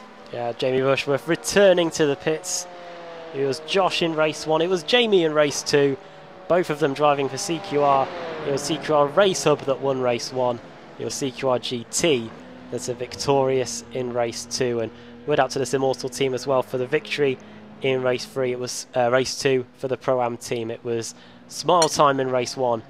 It was Simmortal here in race 2. A few punts to pass. Punted, potentially. Bit of a boosted pun in there. We haven't had them for a while. Yeah, 34th place. You'd think they were going for the race victory there. Potentially bigger picture needed there, some of the drivers saying. We'll see what the stewards have to say about that one as the cars return to the pits. Of course, one thing we haven't mentioned today, just before we get the results up on the screen, is the weather conditions. Race 1 is sunrise, race 2 afternoon, race 3 late afternoon. So I wonder if the track will be starting to glow a little bit of a yellow towards orange when we get started for the final race of the day. Let's bring you up the results then from race 2. The results are still messing about with us a bit, but they are correct in terms of positions. Jamie Rushworth wins, Josh Thompson second, a first and a second for him. He'll take that. Michael Blake in third, a fantastic podium for Simmortal. Capitalising with Ben Palmer spinning off in the first corner on the final lap of the race when it looked like it was going to be a second place for him. Fifth for Sindre Setsas, sixth for Ross McFarlane. 7th for Ben Hackerson, then Matt Bunn in 8th. Jesse Stevens in 9th. Him and Paul Smith colliding midway around the final lap, but it's Stevens that gets 9th, the American beating the Yorkshireman. 11th place for Christian Rose, 12th for Michael Evdoka, Miguel Freitas, a 13th place for the Portuguese with Daniel McCauley in 14th, then Chris Daines in 15th. Jamie Ayres, the highest Welshman in the field, in 16th, and then Dave Baker recovering from the back of the grid after his errands in race 1. He manages to get back to 17th place there. Andy Shield finishes in 18th place. 19th for Steve Burke, then Tom Jacobs in 20th. 21st for Jake Blackhall, the Aussie. Then a quartet of Pro-Am, Simon Underhill, Adam Hedgecock, Morgan Butler and Stuart Atkinson in the boosted car. Then Ben Gregory, 26th. Mark Woodhouse, 27th. The winner in the Pro-Am class in race 1. Lars Van Ryn in the boosted with Savage Gaming in 28th. Anthony Jacobs in 29th and Steve Lavalley in 30th. 31st is Michael Hall, 32nd is David White, 33rd Jason Rowe, 34th, excuse me, very nearly sneezed then, Joan Kaiser, bumping his way to 34th place with Rusty Laidler in 35th, Lee Woodburn 36th, 37th for Dan Ruzu, and then Ronald Moons, Josh Rayfield, Scott Malcolm finishing in 40th, Lee Deemer 41st, John Roberts 42nd, then Chaz Draycott, 2 consecutive races where he's been involved in issues, then Lane O'Connor, and more of the cars that have had issues during the race. Dion Phillips 45th, Carl Janssen literally tipped and put onto his roof. The Swede finishes in 46th, something you'd see out of Rally Sweden, which is next week. Dave Janssen, the Belgian, 47th. Speaking of Belgians, Thierry Neuville will be racing in that. Mike Gray 48th, and Richard Warmingham didn't take the start. And as always, big grids here in the World GT, big races and some big crashes there as we rewind up the grid to have a look at this magic area here.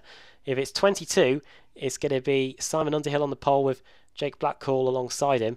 But let's get the reverse grid wheel up now and we will spin it and see who's going to be on the pole for the third and final race of the day here at Suzuka Circuit in Japan. Just got to load up the wheel again and we will get it done here at Suzuka. Great to have you with us here on the iRacing Esports Network. And Pen Hackerson just pointing out that Thompson had overtaken three cars before he even accelerated away at the start of the race. Interesting. Rally Sweden is this weekend. Yes, it is this weekend, isn't it? God, I don't even know what day it is. Monday, isn't it? We've also got the Daytona 500 this weekend as well. Motorsport is coming back, and we're looking forward to it. But first of all, we've got the reverse grid to do, and we've got it ready for you. Here it is. And let's spin it here to find out who's going to be on the pole for race 3.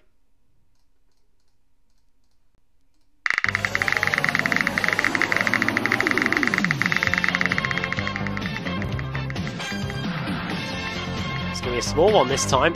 You might even have to scroll back onto the previous page on the graphic. It's going to be 14. 14 cars reversed for the final race of the day here at Suzuka. And if we go back, I'll find the button, there it is. That's going to be Daniel McCauley on the pole with Miguel Freitas second, Michael Evdoka third, Christian Rose fourth, Paul Smith going to be starting on fifth position on the grid for that one. So hopefully you've enjoyed what we've had so far tonight at Suzuka. It's definitely been action-packed, that must be said, and we're looking forward to the final of what the final race will bring. So join me and Sam after the break here on the iRacing Esports Network, and we'll get third and final race here at Suzuka underway. We'll see you in a few minutes.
We're back for the final race of the day here at Suzuka Circuit in Japan.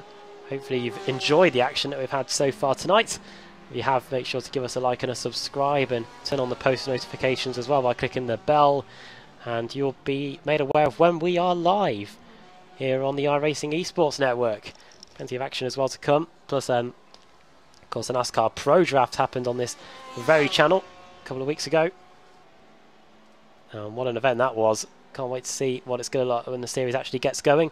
Cars just in their warm-up session at the moment. We were talking just before the break, Sam, about the conditions. We had sunrise, we had mid-afternoon, and now this is late afternoon. The sun slowly starting to sink in the sky, and when it finishes here, we may just have a bit more artificial light than natural light here. We'll wait and see. Well, about the artificial light, I don't think that's a thing around this circuit. I don't think iRacing have added, you know, the light systems to it. So it's currently 5:38 in the evening, and what's the date? The 15th of May. And of course, this is southern. Is it southern? No, it is northern northern hemisphere. Yeah, it is northern. Yes. So yeah, of course, pretty near to the solstice. So not going to be too bad, but it'll be a nice picturesque way to finish the evening. There you go, geography lesson here. Maybe even a bit of an astrology lesson as well in terms of northern and southern hemisphere and how the seasons work for you. Not that that will matter if you're Daniel McCauley. He's on the pole position courtesy of the reverse grid. Completely different form of science that. Miguel Freitas starting alongside him on the front row. A Portuguese and an English and a Britishman starting, or Britain I should say, on the front row. Then it's Michael Evdoka, then Christian Rose, Paul Smith starting in 5th place, then Jesse Stevens in 6th, Matt Bunn 7th, Ben Hackerson 8th, Ross McFarlane 9th, Sindre Setsas in 10th, Ben Palmer 11th, and Michael Blake is in 12th position as we can get the rest of the grid running through your screen. Now Josh Thompson starting in 13th place. He's already won one and finished second today in race 2. Could he get on the podium again in race 3? Safety car begins to slowly roll away. Steve Burke and Tom Jacobs there rounding up the top 20. A few more Pro-Am drivers there. Lars Van Rijn and Anthony Jacobs and Mark Woodhouse, a Pro-Am winner today in race 1. And some big names starting towards the rear. We'll see if Carl Janssen has made it to this session. I don't think he has. Only 45 cars have registered for this one. So not too surprised. I don't know if I can blame him really if he doesn't want to turn up for the final race. And starting at the back of the grid, it's going to be Mike Gray in 45th. Danny McCauley then, coming through the final corner. It's going to be CQR Sim Sports leading Miguel Freitas to the green lights. And we'll see when McCauley decides to go. He's not going yet. He's not going yet. He's going to wait to the green lights potentially. Now he goes. It's the latest anybody's gone. And look at what it's done in terms of the field. Oh, and it's caused what could have happened. Off goes a boosted car into the wall. Fortunately, it's just one car. And that was poor Stuart Atkinson, actually. So race 3 of the day is underway here at Suzuka Circuit. Good start from Ben Hackerson. He's already up 2 places. There is Paul Smith. He's lost 2 as we go through the S's. There's Josh Thompson in there somewhere. He's gained 1 spot. Ross McFarlane and Ben Palmer have already lost 4 places by the time we get to the S's. I wonder if that could be as a result of the very late green lights. A few of the cars potentially getting a run on potentially somebody as we go up through Dunlop Curve, and a good battle here between Chris Daines and Ross McFarlane, Sam, as we go towards Degner. Yeah, you do not want to be side by side going into Degner, but to be fair to them, they've managed to stay resolute there as we've got White going very slowly out there. He's had a bit of a difficult day so far. And McFarlane way off the circuit there, and oh, he's spun it again, and he will not want to watch that one back on the broadcast. He'll be humiliated for that as Bunn. Well, Smith just ahead. He was miles off the circuit, I think. Absolute chaos as now we've got another car off, and that is... it wasn't McFarlane, it was Shield, we believe. There were this is how it happened. Yeah, a ton of crashes on the event viewer. Is it? Oh, yeah, it's a traffic jam. That's probably why they all came up as crash. They all had to grind to a halt. So that is what happened on the opening lap. Up the top of the hill we go then. It's Macaulay leading the way, second Christian Rose, third is Miguel Freitas. He's got Jesse Stevens for company though as we come through 130R. Chris Daines is dropping down the timing screen. Up the inside goes Stevens. Sent it there, did the American. And car 36 is up into P3 as they come around the final corner to complete the opening lap. It's Macaulay, Rose, Stevens, Freitas, Evdoka, then Hackerson, Smith, Bunn, Setsas, Thompson, and the rest of them as they come across the line to complete the opening lap. Where's Thompson in all of this? He is there. He's right behind Sindre Setsas. Two of the cars at the very front in race one. It's battle resumed between these two. And the opportunity for redemption here for Core Autosport after a nightmare of a race two. They'll be hoping to get some more points on the board here in race three, but they've got Thompson right behind them at the end of the opening laps there. Definitely, and it will be interesting to see if Setsas really defends against Thompson, or whether he kind of just lets him go because, well, in one sense, of course, it might be better just to let him go because, well, he might take himself off in the future whilst trying to make some more moves. But at the same time, you don't want to lead it to Thompson in every single one of the races. So this will be interesting to see how Sindre deals with this. How can these guys get through the field?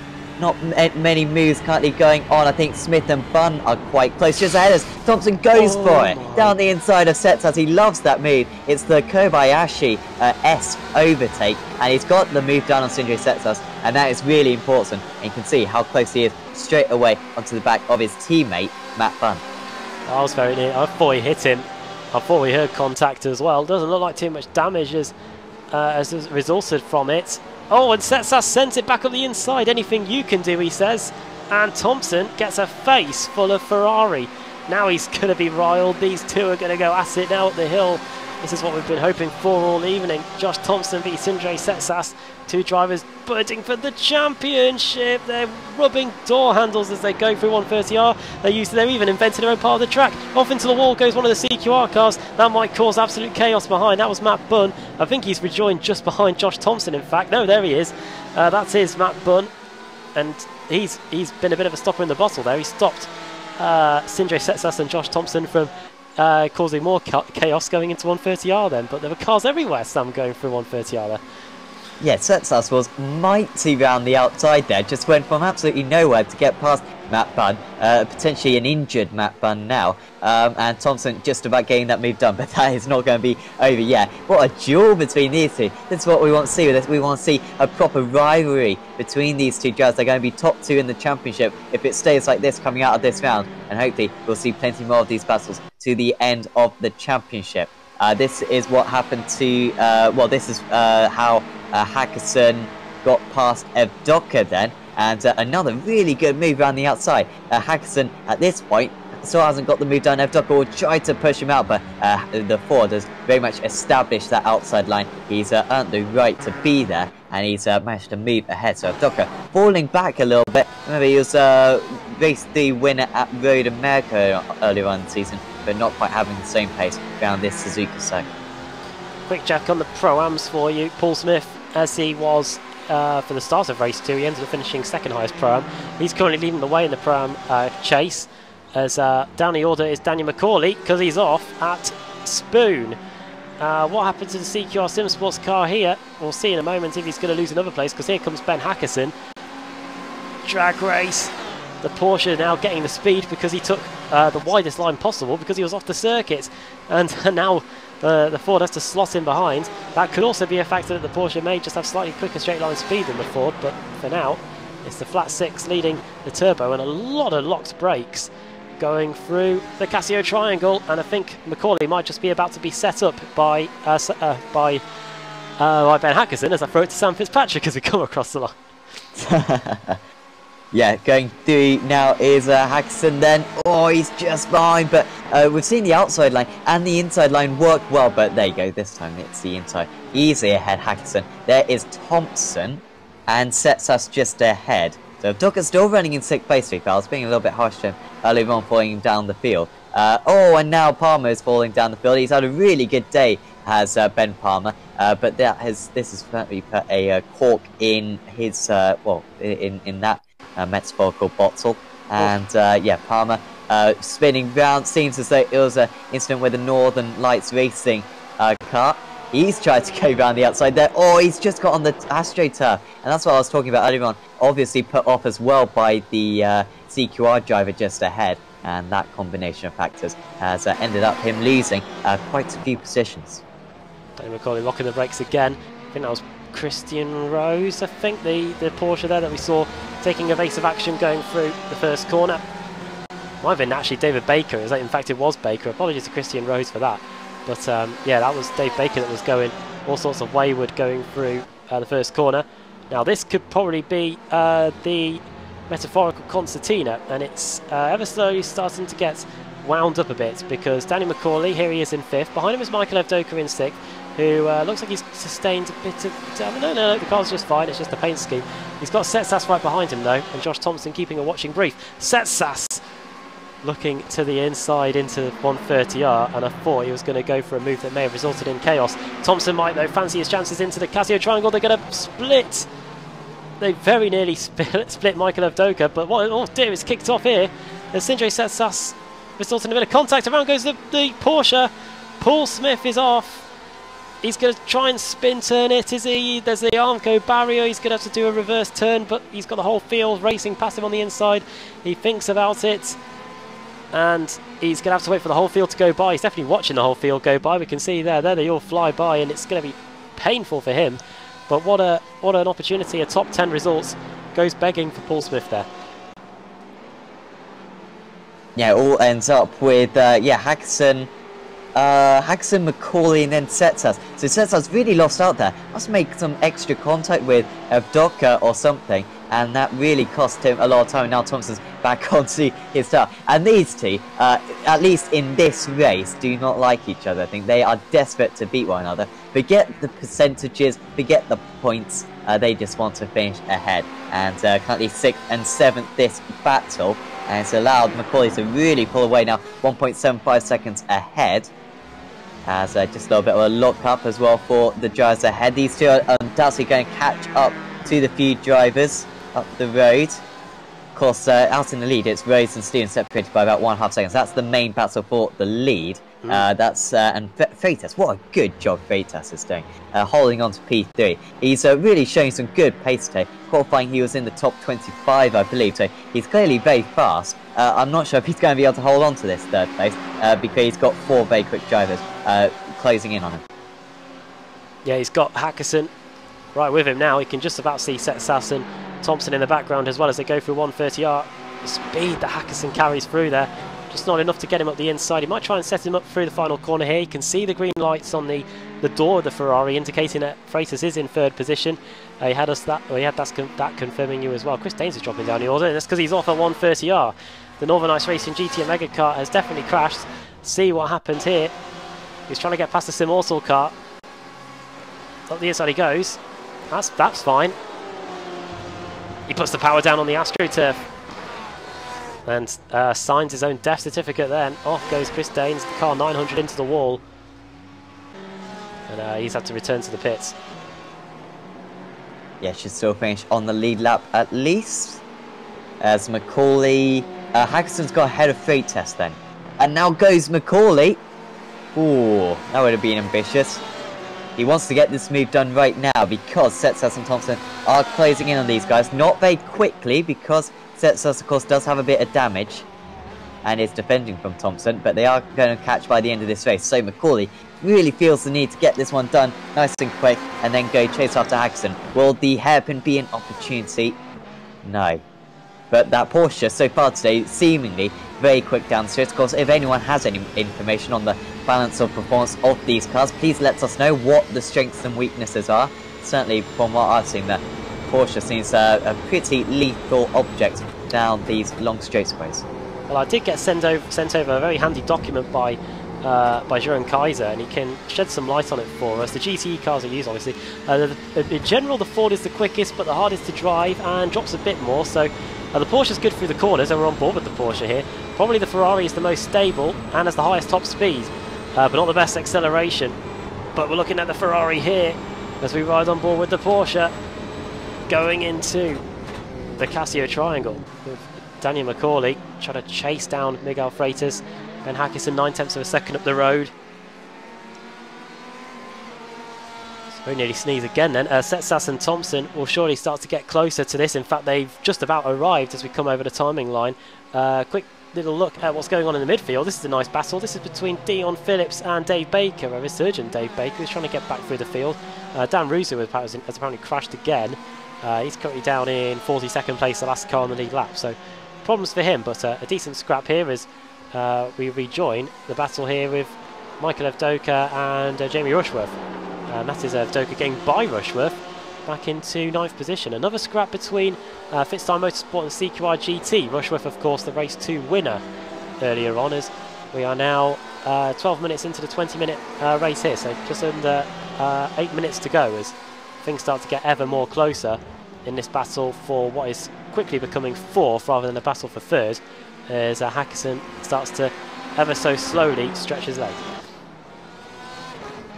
Yeah, Freitas, if anything, just establishing that 4th place now. And this is how he'd like the order to be, as Setsas is going to have a great run now on Macaulay, who ran wide at the exit of the hairpin. Couldn't get the power down, because these cars do have traction control. But even then, it's going to really reduce your power output on the exit of a crucial corner. This is where you managed to get the move done. Setsas on Thompson earlier on through the second part of Spoon. Not the perfect exit, just getting a little bit of oversteer if anything, and that Ferrari just hasn't got the straight line speed. You can see the dents in that in the bonnet, as now going for 4th position is Dan Macaulay. Fantastic speed down the straights, and now going way off the circuit is Freitas. Can Thompson benefit from this one? He's going to try to go round the outside, as down the inside goes Setsas of Macaulay. Can Macaulay push him off? No, he cannot. And somehow Macaulay, after going side by side for 4th place, ends up back in 7th. Remarkable. The speed that Macaulay had down the back straight as well. He literally must have had the rear wing set to nothing, because the way he closed in and very nearly got the move done on Miguel Freitas. Obviously nobody paying attention to the track limits there. They were all flying off all sorts of directions going through 130R, but it has resulted in Freitas staying in 4th. Setsas now is up in 5th place, and 6th is Josh Thompson with 14 minutes about to be elapsed here. It's still Christian Rose leading the way. Thompson up the inside going into Dunlop. Contact.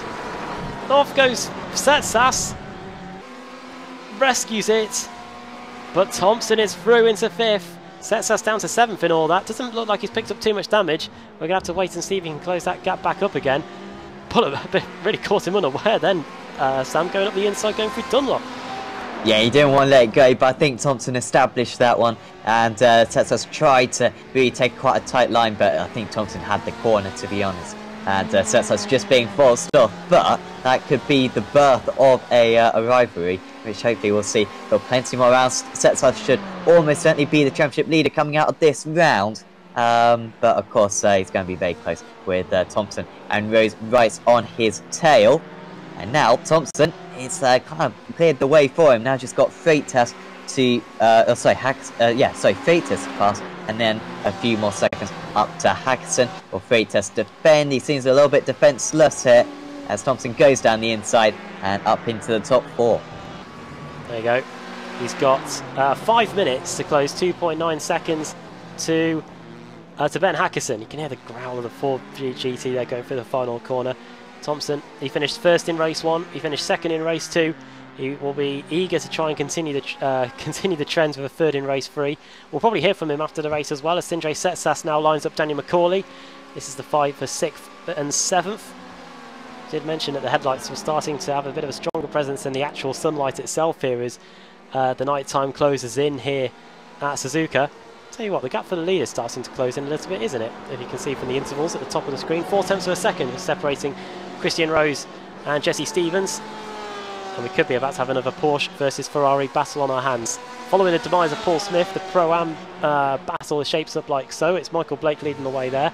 I think Thompson's just got past Macaulay. He is. Where's Macaulay? In fact, where's Evdoka more like? Sorry, Freitas I should say. Freitas has been dropped by those two. Macaulay just about holding on. David Baker's gone off the track again.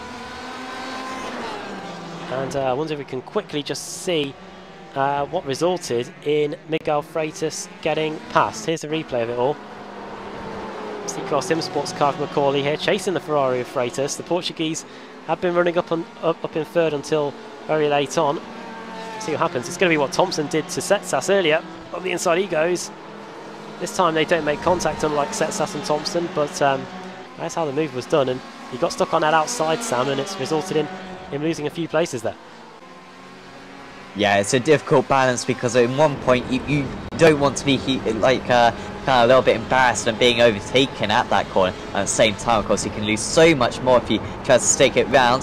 Setsas again struggling with that straight line speed after making contact earlier on. But he's so strong through the corners, of course, as he really is going to get a nice run on Hackerson. Oh, sorry, Macaulay, apologies. There we go. As Macaulay, will he defend going into turn 1? You know what, he might just give the inside to Setsas, who's so strong on the brakes going into turn 1, can carry so much momentum, so controlled, as we've learned that Ferrari may be the easiest car to drive, and well, he's got that one done with ease, back up into the top 5. Thompson last time around was about half a second, I lie, about 3 tenths of a second quicker than Ben Hackerson, trying to big it up. 2.2 seconds is the gap between them, with just over 2 minutes to go. This gap though, this battle's only just starting, I believe. We'll see what happens here between Rose and Stevens as we get towards the latter stages of this one. See if we can get the gaps up to show you how this gap has evolved over the course of the race 3 here. There it is. It was up as high as 1.2 seconds at one point. Now down to 0.4 as we get closer towards the end. The Ferrari, as we mentioned, is not too good coming out of the corners in terms of the acceleration. But when it gets to the straight line speed sections of this Suzuka circuit, which there aren't many to be fair, then it can really stretch its legs and cause the Porsche some trouble. But how much trouble is it going to cause them? Because when we get to the line, we're going to be starting the final lap of the race here. Final lap of the race meeting as well, in fact. And it's either going to be a Porsche or it's going to be a Ferrari. It's going to be on the top step of the podium here in the third and final race of the day at Suzuka. But which one's it going to be? Is it going to be Christian Rose or is it going to be Jesse Stevens, the American? One more lap to go for these drivers. Stevens really losing a little bit of time to 130R. And that might just be it. Rose not, well, to be fair, he carried a lot of speed on entry. But you can see that gap a little bit smaller, 3.5 tenths of a second, maybe going into 3 tenths. Could this be his last chance of the race, Stevens? Is it going to have to be a Raikkonen-esque move? Well, I don't think he's close enough, unfortunately. And, well, he may have to go for a move maybe into the final chicane. This is where he's so strong, actually, is Stevens. He can get really close to this part of the circuit and then just seems to drop back in the mid part. See, he's using every single last curve of this Suzuka circuit through the S's to try and close the gap. You can see movement in the Pro-Am battle. I think that was Michael Hall going past Tom Jacobs, so all up to 14th place there in the closing stages of this one. Means that it means now that Tom Jacobs is almost within the clutches of Simon Underhill. So once we get these guys over the line, this battle for third place in the Pro-Am category is really going to be something to watch indeed, as Thompson's dropping down the order. Josh Thompson has spun on the exit of Dunlop, and what has happened to cause this? Thompson, who was vying for a I'm trying to get it up here, but instead I'm just looking at Sindre Setsas constantly. Here it is. This is going through Dunlop curve. Inside curve, fine. Oh, a wheel on the grass, and then even more wheels on the grass, and then it spins. But meanwhile, this is it. A third of a lap to go. What a race it's been. What a race meeting it's been. Off goes Jesse Stevens. That might be his chances of the win gone unless he sends it going into 130R or maybe even into the Casio triangle. The gap is coming down, to be fair. It's down to 2 tenths. It's all going to be about who can take 130R fastest. Tell you what, Christian Rose was pretty good through that. Stevens closing right of under braking, but there's just nothing he can do. Through the final corner, over the curbs, through the final corner, onto the pit straight. It's going to be a second race win of the day for CQR Race Hub, but it's going to be Christian Rose that wins it. Jesse Stevens second. Ben Hackerson is going to come around to complete the podium. What a result for those guys. Michael Blake is going to come through the final corner. He was the highest Pro-Am in race 2. He got a podium there. He's going to get a top 10 here in race 3. Flashes the lights. He's delighted. 2 Pro-Am wins in a day for Michael Blake. He's going to head home that class. And here is that insane battle for the rest of them. Underhill, Jacobs, Thompson in the end, right at the back of that group. Here's Ben Gregory. Him and Mark Woodhouse are separated by just a third of a second. It's going to be Woodhouse that gets 19th place. Steve Lavalley, he is pretty close for company. A tenth of a second or so just between him and Jamie Ayres. And here is one of... Oh, car off, it's Danes! Chris Danes has crashed. Is he going to try and reverse? No, he isn't. Oh, that is a brave man indeed as he spins in front of the whole field.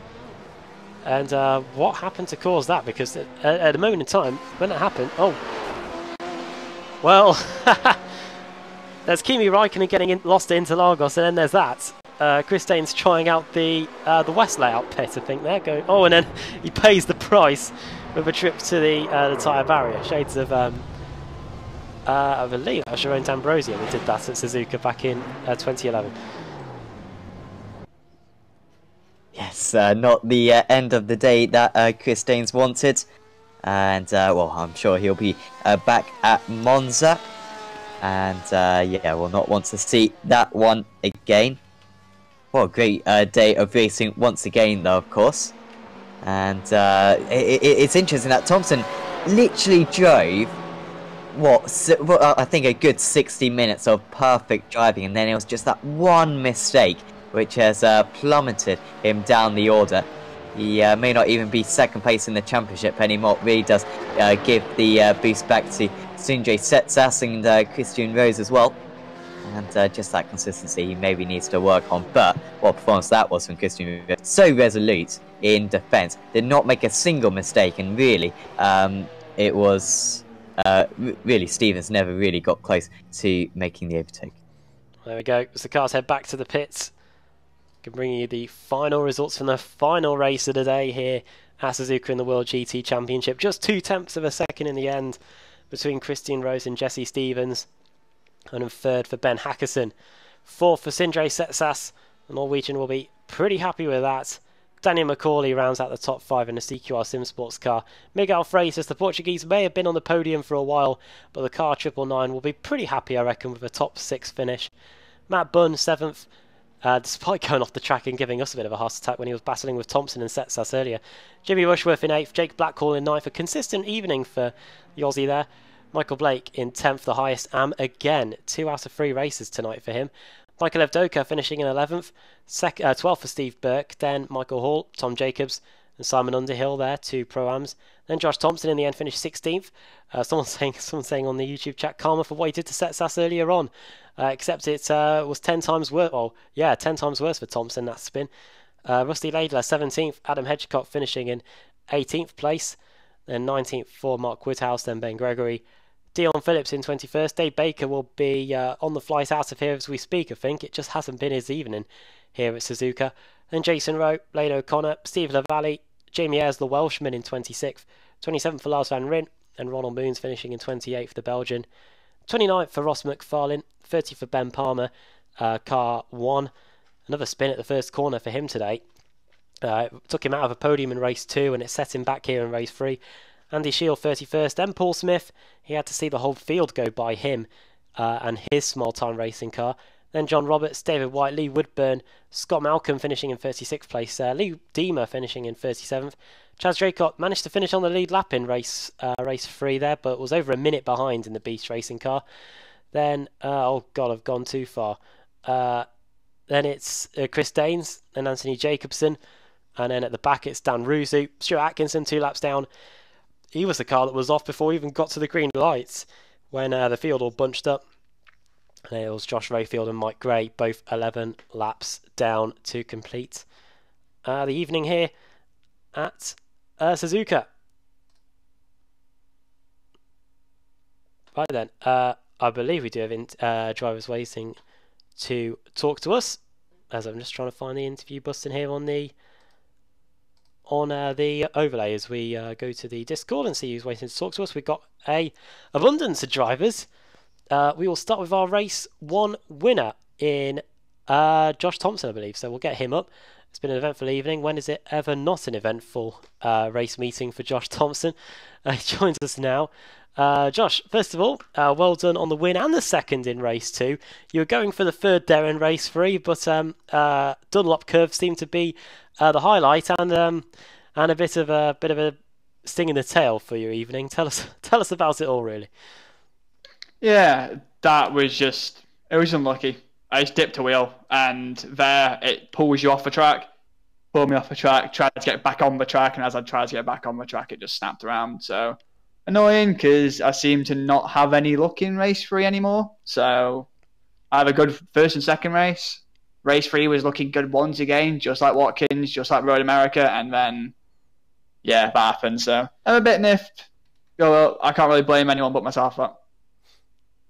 It was a debatable. I thought it was a good move, to be fair, going in Dunlop against Setsas. Some of the people on the YouTube chat didn't think otherwise, but it was a good one. You caught him out by surprise, and he ended up getting sent onto the gravel there. Yeah, I just went for it. He did a fair move on me as well, but something similar into Spoon. Dived it, then going down to 130R, I was literally being shoved onto the grass. So I'm like, I obviously went for it, didn't mean to push him that far, but obviously there you just dip a wheel, like what happened to me, you just drag off or spin. So obviously I wasn't just going to lie down after getting shoved off a little bit in the one before. It was pretty close in 130R just before that as well, wasn't it? With Matt Bunn going off the circuit. We thought he was going to go off and cause chaos. Somehow he didn't. Just looking at the replay back there of the Setsas collision. But race 2, that was a bit more successful. You were able to get back up to second place, considering it was one of the biggest reverse grids we have with 20 cars. Yeah, it wasn't. It's just a lot easier. Obviously now coming through the field, even though it's now I'd say a bit harder. Even though before it was like 30 and 40s, there was a lot more of a speed gap. Now you're around the people you've always been racing. So obviously you have to be a lot smarter in race 2. Obviously I got a good start in that one and just managed to pick my way through off the start quite nicely, getting that perfect launch. But that's the trait of this new the new rule for the season. It's just made the racing a lot more strategic than before. And next week we go to Monza. The straight line speed is going to be crucial around there. And how's the Ford going to go around there? It's probably one of the quickest cars we've got. Since the weight, no. Since they did the little BOP, we had a 10 kg on, which isn't a lot, but there's something they've done with the car as well on top of that, which has made it a little bit slower than the Porsche and the Ferrari in a straight line. Obviously, in this race and stuff like that, you can't tell with people with damage, but when you back-to-back them, you can tell. But I know I had a good set there for the Pro Series. I know the core guys will be in the exact same boat. They'll have a good setup on the car, even though, well, it's mainly Carl for the Ford, Sindre not so much because of the Ferrari, but they also have a good set. So hopefully it can make amends there and get on with it, really. Cool. Did you race the Bathurst 12 hours on Saturday? I was just wondering. Yeah, I don't really want to talk about it. Yeah, well, we won't then. Before we let you go, do you want to send a quick shout out to anybody? Yeah, first off, the admins, they do a fantastic job with the series. Like behind the scenes, the media, all that. Like we can't seeing how much it's grown since season 1. It's fantastic. You guys have been loyal for broadcasting it. It's been awesome all the way through. Again, I'll be looking back tonight. Everyone at CQR and Race Hub. And lastly, mainly everyone at Movano, especially Dion for helping me get the setup sorted for this week. Great, well done on the win. I think it's thrust you back into championship contention. I'm just refreshing. It would have been. I think I would have possibly jumped to second if I finished 4th. Yeah, it could have been a bit better, couldn't it? So. Yeah, you're 42 points behind. I think, if you got that 4th or maybe even 3rd, it could have been less than that. But still, we're only a third of the way through the season, so plenty of time for it to... Yeah, exactly. Anything can happen. Yeah, plenty of time for it to go south at Monza, potentially. I didn't say that. Well, yeah. You've jinxed it now. There you go. Maybe it'll work the other way. Who knows? Josh, as always, well done on the first and second. And thanks for taking the time to come and speak to us. And best of luck next week at Monza. Cheers, guys. Well, there's one side of the story in Josh Thompson. We'll now bring in the other side of the story in Sindre Setsas. I'm going to hand the responsibility over to Sam Fitzpatrick to talk us through that one. Sindre Setsas joins us now. Yeah. Yes, and Sindre, despite you not winning a race today, I think it's safe to say you were the winner overall. You scored the most points, I believe, a second, a fifth, and a fourth, I believe. So you must be really pleased with that. That was a good points all overall. The car wasn't the greatest. I struggled a lot in that middle race with 42C. That was really hard with the Ferrari. It's just so soft. It's just, yeah, hot temps is not where it's good. But yeah, race 3 was the most chaotic race so far this season, and then yeah, race 1 was all right. Yeah, definitely. In that race, everything kind of kicked off. You and Josh had a really good battle. Were you particularly keen to keep him behind? Yeah, obviously he's a big contender in the championship. It all kind of kicked off with him hitting me out of line at the hairpin, and then I just decided I'm gonna answer back with the same coin, and then like I was made a move into spoon, no contact. I was ahead into the 130R and he was on the outside. He can't really expect to hang it around the outside when he's behind, and then going into Dunlop he just hits me straight off the track. So it just seems like some people just can't be able to overtake people without being clean. I know I might have been a bit aggressive, but it was clean at the end of the day. This is kind of a bit over the line, not too much, but yeah. I'm sure there will be protests here and there, flying forwards and backwards between all drivers tonight. Yeah, I think so. Certainly see your perspective on it. And next up, we go to Monza, which, if anything, should be a circuit which suits your car. We've heard the Ferrari is good with the top-end speed and through the slower corners as well, so you must be feeling quite positive about that. Yeah, Ferrari's good around Monza, and I'm just going to confirm, Josh, yes, I do have a good setup for the Ferrari at Monza, not only the Ford. Well, it should be great to see you out there. I'm sure you're going to keep up your very strong title bid. Before we let you go, Sindre, anyone you'd like to thank? I want to thank everyone at Core Sim Racing. I want to thank Carl for racing with me in this, and you guys for putting the show on. Thanks, Sindre, and we'll see you in 1 week's time. Yeah, see you. Sindre sets us there. We'll move on to our race 3 winner, Christian Rose, who now joins us now in the interview room. There he is. Christy, well done. Oh. Sorry for quickly dragging you up there if you were mid-conversation, but first of all, we've got to congratulate you on your race 3 win. You had to soak up a bit of pressure towards the end from Jesse Stevens, but the Porsche did good and it got you the win. Yeah, no, really pleased. First win of the season after a few podiums. Jesse was super fast in that final race. You know, whatever I tried to do, I just couldn't get rid of him. He was, I think a few more laps and he probably would have made a move and won the race for himself. But, it was really good fun racing tonight. Actually, had some really good battles. So, yeah, fantastic stuff. It looked like it was pretty close in terms of the final part of the lap. That seems to be where Jesse would close up. But then through the S's in the middle part, the Porsche would stretch its legs again. Yeah, I was quite glad there was a few twisty bits with a few traction zones. I was really struggling out of the final chicane, and I just was never able to get a good run out of there. So always maybe a bit nervous heading into turn 1, especially with him being so close behind in the slipstream. Moving back a bit in the evening to race 1, it was it looked like it was going to be you and Thompson getting a 1-2, but then the core team managed to gate crash that party towards the end, and it got a bit lively. Yeah, I always relish a chance to race Sindre. He's a super quick driver, really good racer.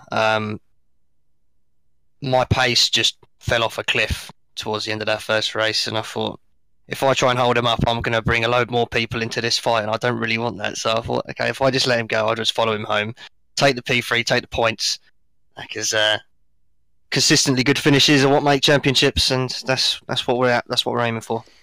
Well, speaking of that, looking at the championship now, you have dropped down to 3rd place, but still, you're only 4 points away from your teammate in Josh Thompson, and as we were saying to Josh earlier, it's just a third of the season gone. Monza next week, though, Cathedral of Speed and all that. How do you think the Porsche's going to fare around there? Sindre, who we were just talking to before, said that the Ferrari would be on pace, of course, with its top-end speed, but how's the Porsche going to fare around there? Hopefully we'll be up there as well. Traction zones, fingers crossed, will be nice for us. I think we're really going to be looking at making a lot of our time in the middle part of the lap through the Lesmos and through Ascari. I think we're going to maybe be 1 or 2 mile an hour down top end, but once you're amongst the pack and racing, and anything can happen. Great. Well, before we let you go, do you want to send a quick shout out to anybody? Yeah, no, just first of all to you guys. You do a fantastic job with the streams. Everyone involved in the championship and everyone at CQR. Great. Well, well done on the win. Yeah, as you said, first win of the season, and it's making the championship go along quite nicely now. So we'll see what you can do next week at Monza. Thanks for stopping by. Thanks so much. Take care. Christian Rose there. We'll move on now to Michael Blake, 2-time Pro-Am winner here today in race 2 and race 3. He'll be pretty happy with that. Michael Blake, he joins us now. Michael, well done. Yeah, hello. 2 wins tonight in the Pro-Am class, and that's really helped you in terms of the Pro-Am driver standings. It's sent you right to the top. Has it? I haven't seen them yet, but yeah, I'm thrilled with tonight. It's I don't quite know how I've done it. I hate this track normally. I just thanks to Lee for the setup. I don't really know what else. Race 2 in particular, not just a Pro-Am win, but a rostrum as well overall in 3rd place. Must have been pretty exciting being at the front of the field in the thick of the action at the front there in the early going. Yeah, I thought to myself, if I can just get a good start and let it get single file, I'll let the fast guys go as they come to me, and try and lose as little time as possible just to stay ahead of Paul, who was second in AM at the time, and Jamie got by. And then next car come by, and then they sort of stopped catching up. Ben Palmer come by as well, and then I was watching the relative, and they weren't closing. And luckily Ben went off at the last lap, so I managed to get back into 3rd. But yeah, I was quite surprised with the pace there.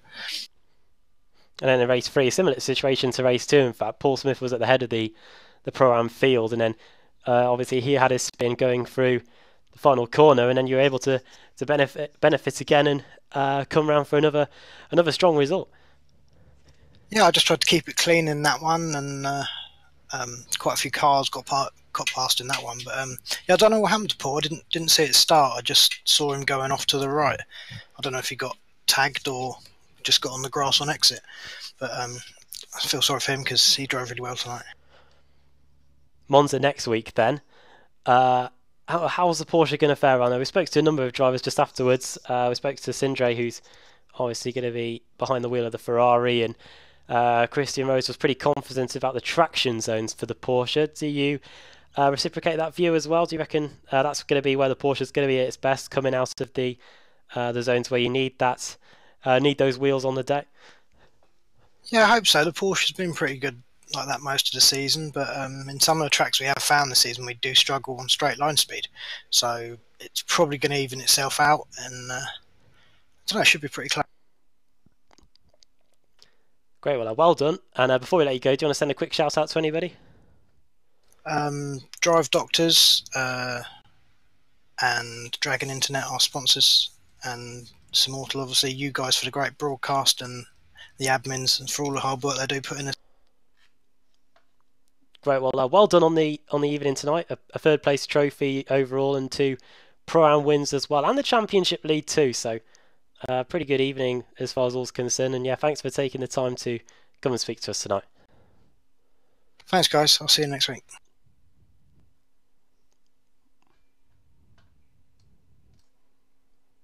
Michael Blake there. And what all that's left to do, Sam, is round out the evening, and a pretty good one here around Suzuka. Obviously, we had the week off and the Enduro race before that, but we're back to the 3 20-minute sprint races, and they've well and truly delivered here tonight. Yeah, absolutely. I think we saw a lot of feisty driving, particularly in that race 3. Hopefully, yeah, certain rivalry has certainly been born out there. And just this championship keeps on twisting and turning. I just cannot count on what's going to happen in each race. And of course, once again, 3 different winners. I've become accustomed to that in this race because it is so competitive. And yeah, I think Monza is going to be more the same. I think it's going to be even more craziness. Of course, that turn 1 on lap 1 is going to be crazy. And also the slipstream effect through the race is going to not allow the race leader to pull away, I imagine. So I'm certainly looking forward to that one. I'm sure you are as well, Adam. And yeah, bring it on. Can't wait. Well, yeah, we'll be back this time next week, 8 p.m. just after 8 p.m. GMT for that one. Thanks to everybody that's watched and joined in the conversation on the YouTube chat. Really appreciated that. And yeah, make sure to give the iRacing Esports Network a subscribe and a like. And make sure to turn on the post notifications as well, so you know when we are live. My thanks to Sam Fitzpatrick for joining me as always for this one. It's truly been an entertaining one, and we will be back this time next week when the series heads to the Cathedral of Speed here, or over in Europe, I should say, at Monza. So from all of us here at Apex Racing TV on the iRacing Esports Network, bye for now.